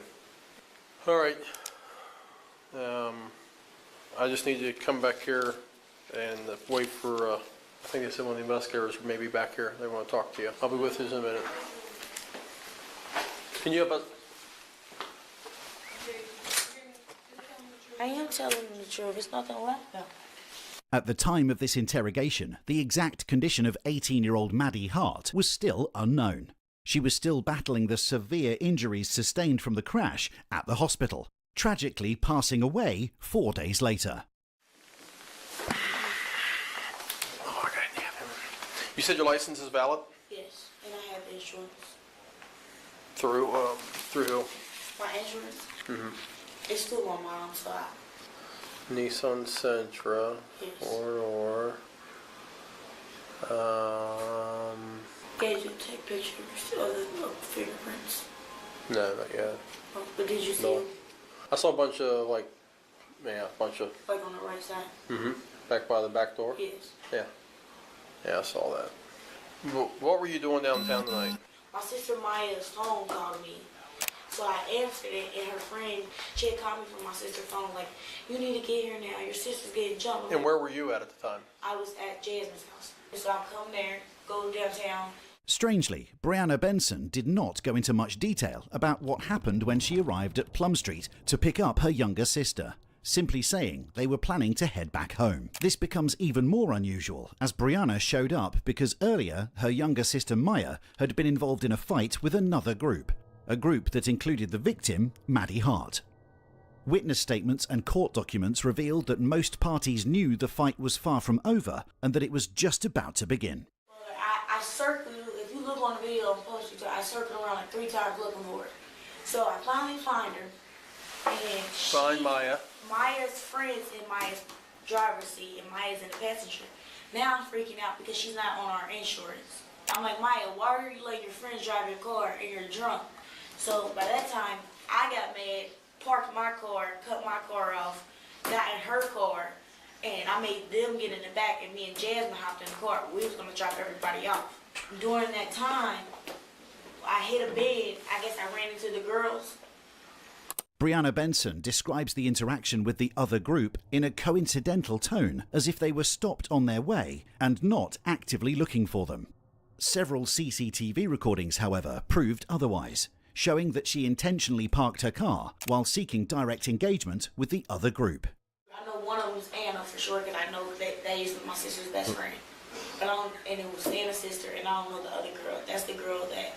Nope, she got mad because they probably jumped her sister, beat up her sister. She went over there, was cycling around, found them, got in a fight with her, and then when you got in your car, they was all around your car and probably wouldn't let you leave. That's what I'm getting from it. They probably was on her car like, no, you ain't finna go nowhere, and she hit the gas and got hit doing this. So during that time, I'm at the bend. But they said it was gunshots too. Hit the bend. Anna opens up the back door, Maya's back door, not my back door at the time. Opens up Maya's back door, and they're fighting and that. So I get out the car because she opened, like, dragged Maya out the car. They're fighting on that. So by that time, I'm trying to break it up, but I get hit in the mix, so I start fighting. I'm not gonna lie. Security camera footage shows that the fight broke out at 2:55 a.m. Damn. And contrary to Brianna's version of events, several recordings proved that she not only confronted the group instead of simply driving away, but she was also a leading force in the fight. She played an active role, directly fighting with the victim, at one point dragging her by the hair and stomping on her face. In the grand scheme of things, this suggested possible motives such as revenge for the later escalation that caused the death of Maddie Hart. Just over a minute later, at 2:57 a.m., the fight slowly ended. Before Brianna's group got back into the car and drove off, one of her friends picked up items from the ground that had fallen during the fight. One of those items, unknowingly, was Maddie Hart's car keys. Investigators later learned that this small but significant detail was most likely directly linked to the second altercation that ultimately led to the victim's death. Oh. So I pull off, we leave, and I get them there, and now I'm having a panic attack. Nah, look, okay. At first, it was like, all right, y'all had a fight, y'all did this, y'all did that, ooh. Then y'all took her keys, and no, that's y'all fault. I don't even know if I fought a minor or not, but then Maya lets me know, like, nobody's a minor. Like, everybody's above age. So, that time, I get in my car now. With? Jasmine. Okay. I pull off. I don't even know what street I was on. I guess Plum Street, because that's where my car was at. Somehow, I end up on the same street as them. 9 minutes after the initial fight, Brianna Benson had dropped everyone off except her cousin Jasmine and was driving back home. Instead of returning to Northside, however, Brianna took another route and coincidentally drove back onto 7th Street, the very scene where the fight had taken place minutes earlier. According to Brianna, she was unfamiliar with the area and ended up there by accident. And when I'm going down the street, the girl's running from my car, so I'm going down the street, but I get caught at the light. So there's a car coming, and I wait on that car, and I hit the right, but by the time I hit the right, the girl's already right there. So she's in front of my car, so I hit reverse. So now she's on the side of my car. But I'm parked in an angle a little bit, like how I'm reversed. So when I hit reverse, it slid a little bit because I'm on a one-way street. So when I hit reverse, the car slid a little bit. But I guess I don't know if her leg got caught or something. I just heard a noise. I'm like, cousin, I think I hit her. She's like, I don't know. I'm like, what should I do? I didn't know. So I went straight to my mom's house, and I came straight here. As she drove up 7th Street into Walnut Street, another altercation began when Maddie Hart saw them driving by. It is theorized that Maddie believed the driver, Brianna, or one of the passengers had stolen her keys. As a result, she was the only one from the group who approached the vehicle, banging on the windshield, which witnesses mistakenly interpreted as gunshots, before eventually being run over, her body dragged under the car for 88 feet.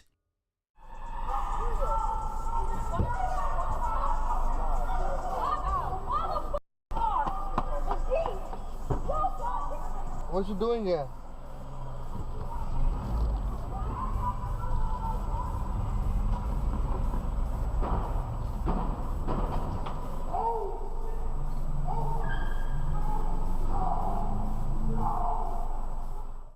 don't know. I heard the noise. I'm not gonna sit here and lie like I didn't hear the noise. I did. So why didn't you just Pull over because there was other girls coming towards my car, and I know that it was mass of them. There was a lot of them, so I didn't know what was going on. And I saw something, like when she was banging on the thing, I saw something black in her hand. So I didn't know, like, what that was for. It could have been a gun or anything, and I just know that they were just shooting and everything, because I don't go out. And you'll see her running towards my car, her being in front of my car, her banging on my window and everything. And my thing is, why is she even in the middle of the street, banging on my window? Mm-hmm. Like, you shouldn't even be close to my car or anything. Like, this is a moving vehicle. Like, and I tried to stay at the stop sign, like at the light. But were you fighting her? I don't even know who I fight. I'm not even gonna lie, because there's so many people that I really don't even know who I for real fight. Like, I went straight to my mom's, let her know what happened, came down here. It's not like I lied, that I was trying to run or anything. But once you got out of the downtown area, I mean, you're headed over to kind of just stop right there, that you're safe, and then call her. No, I was calling her. No, like call us. So, hey, I think I was involved in an accident. I was getting chased down by people downtown. I was just in so much of a XYZ. panic attack. I just wanted to call my mom and get to my mom and have her bring me to the district. Throughout the interrogation, Brianna maintained that she had a panic attack when Maddie approached the car, claiming she thought Maddie might have a weapon, causing her to reverse the vehicle to get away from the situation and then speed off, accidentally running Maddie over in the process. Several experts later concluded that during the reverse, the tyres turned to the side, indicating that Brianna had aimed the car towards the victim. So we watched a video. Right. And that's what I said. That she was banging on the side. Banging on the side. And somehow, I don't know how she got under it. She was under there. Okay. It looked to me in the video that you backed the car up and that you almost positioned it aiming towards her. No. There has to be another video on that street, because if you look, she was in my way. It's just like she was drunk. Like, it was like I saw like a demon or something come out the girl. They let these little young girls drink. They're not even allowed to drink. I agree. Given the sequence of events, the initial fight, Brianna being the main aggressor who dragged and stomped on the victim, and the unusual route she took while supposedly driving back home, investigators concluded they were most likely dealing with more than just an accident.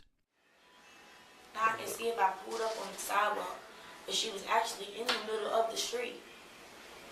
Like, why would you even run up to my car, put your hands on my car or anything? And you don't do that when the car is moving. You just don't do that. Anything can happen. Mm-hmm. That's why when it says crosswalk and it says stop, that means stop, because you might get hit. Mm-hmm. Hey, is my car like an impound? Like, do I have to pay on it while it's taken, or just like? We just have it for now. Yeah, for investigation. I just wanted to make sure I didn't have to pay no ticket. Yeah. No, your fees should only accrue once they tell you that you can have the car and you don't go pick it up. Then it starts to accrue fees. That's fine. Following the interrogation, detectives decided that since Brianna Benson had turned herself in and was cooperating with the investigation, she was, for the moment, free to go home. Day 2 in the murder trial of Brianna Benson. Police say Benson ran over Maddie Hart outside the Aronoff Center last March. Not on your sides, TJ Parker joins us live with new video showing the moments leading up to Hart's death. TJ. Yeah, Kristen, this portion of the trial just wrapped up in the past hour or so. During the court trial in March 2018, Brianna Benson was charged with murder, felonious assault, and hit and run involving serious injury or death. The murder charge was based on the prosecution's claim that Brianna knowingly struck the victim, the question of intent being one of the main elements of the trial. The defense argued that Brianna was scared and overwhelmed by the situation, having just been in a fight earlier and simply trying to get away, which they claimed became impossible when the victim approached the vehicle and stood in the way. They further highlighted that the circumstances made the situation even worse, claiming that Brianna was disoriented, panicking, and not thinking clearly after being punched during the initial fight. Their goal was to achieve a verdict that emphasized a lack of intent to kill, therefore getting rid of the murder charge. The prosecution, however, had much more evidence to work with and focused less on Brianna's emotional state. Several witnesses and experts examined testimonies and surveillance video, which, when combined, presented a very different version of events. They concluded that Brianna acted out of anger and directly provoked the second confrontation by driving back to the group. Most importantly, the unusual maneuver of the car suggested that she intentionally steered toward the victim, dragging her body 88 feet and accelerating away, behavior that pointed to a clear consciousness of guilt. This whole entire thing really just makes me physically ill. I have this hole in my heart that is going to be there for the rest of my life. And for what? But now every holiday will be different. We didn't lose somebody to a disease, to cancer. We lost somebody to an accident that my wife said should never have happened. It should never have happened. In the end, the jury found Brianna Benson guilty of murder, concluding that the crash was not a panic-induced incident. She was sentenced to 18 years to life in prison and is currently held at Dayton Correctional Institution. Life in prison, not a panic-induced incident. My wife said, putting her body. All this is over a little something that could have been avoided. Motives such as. Cause look, I ain't gonna lie. All this could have been avoided. What you doing here? But I just want to look at this one more time before I make a real conclusion. All right.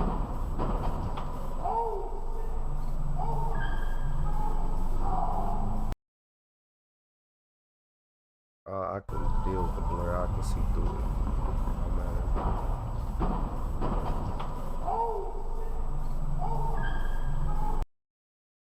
I'm trying to be. I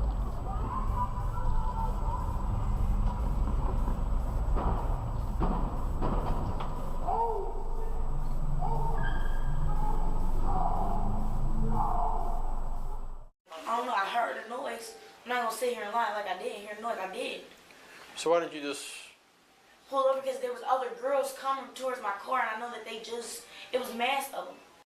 I wonder if she think when she hit her, like, it was just, like, I'm trying to get in the mind of some of these people.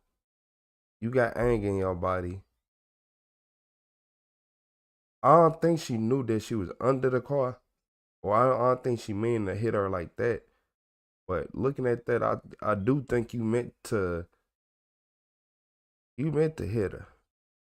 Yeah, like now that I analyzed it a couple more times, I do think you meant to hit her. All that looked like that was on purpose. All that looked like it was on purpose. So I ain't even finna sit right here and say this and that. R.I.P. R.I.P. Hey, but I'm finna tell y'all something. Before you ever have to be in a situation where you running and jumping in front of cars, just go get you a new key made. I know it be a pain. I know it costs a lot. I know it's annoying, but hey, I wish you would have did that. Because now you got, she going to jail for 18 years. The other girl done lost her life. She finna be institutionalized, so she probably in right back up in jail. So it ain't really nothing much that's going on. Like, it's just, everybody has lost. What y'all think about this one? This is a crazy one. This was one of them situations where girls go out with their friends, they in big groups, getting drunk, get in fights, and bad stuff happen. Usually we only hear the male's POV, but sometimes they be switching it up. Hit that like and subscribe button, y'all.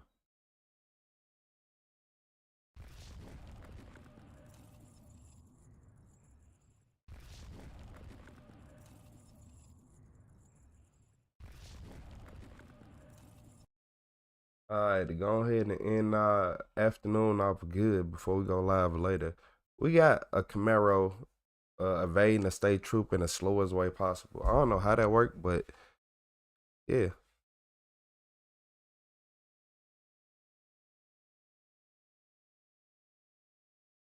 Was that the Camaro with the stripe that just went past? Is he on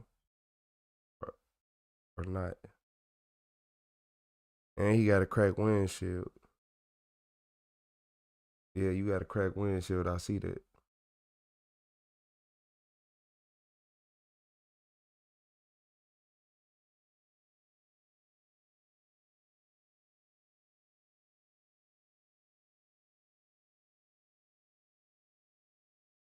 Is he about to chase that Camaro that we just seen at the beginning of the video?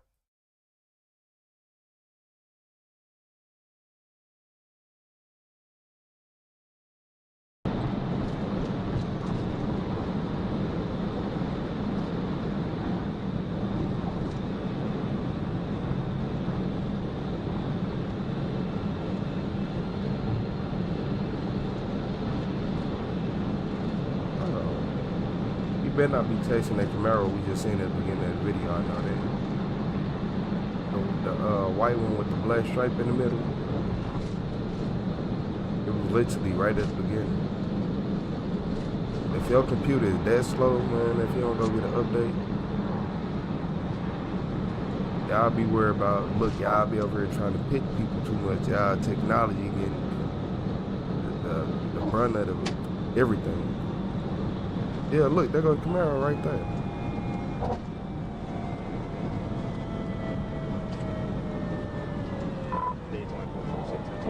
Was that like a gray stripe? Not black. Black. Chevy Camaro, Arkansas Board, Georgia X-ray, 76 item, Board, Georgia X-ray, 76 item.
Taking Riverside Drive exit.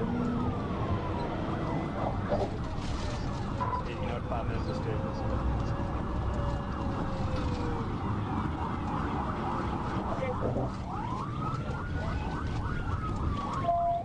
We're taking North Front Street.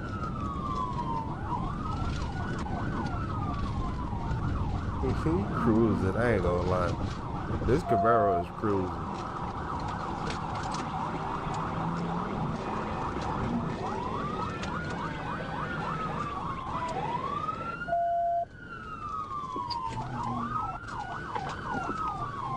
We're still on Riverside Drive.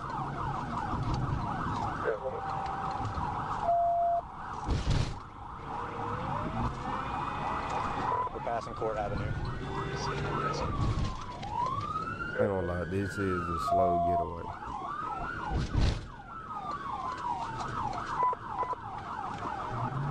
This is E24, any THP units on Riverside Drive, about Union Avenue. Like,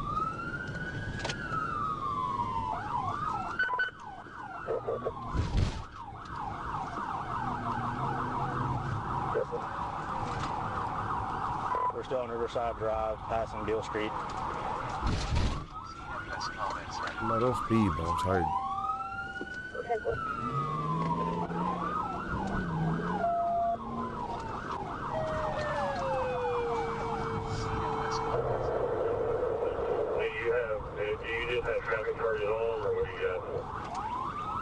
traffic, got him suspended.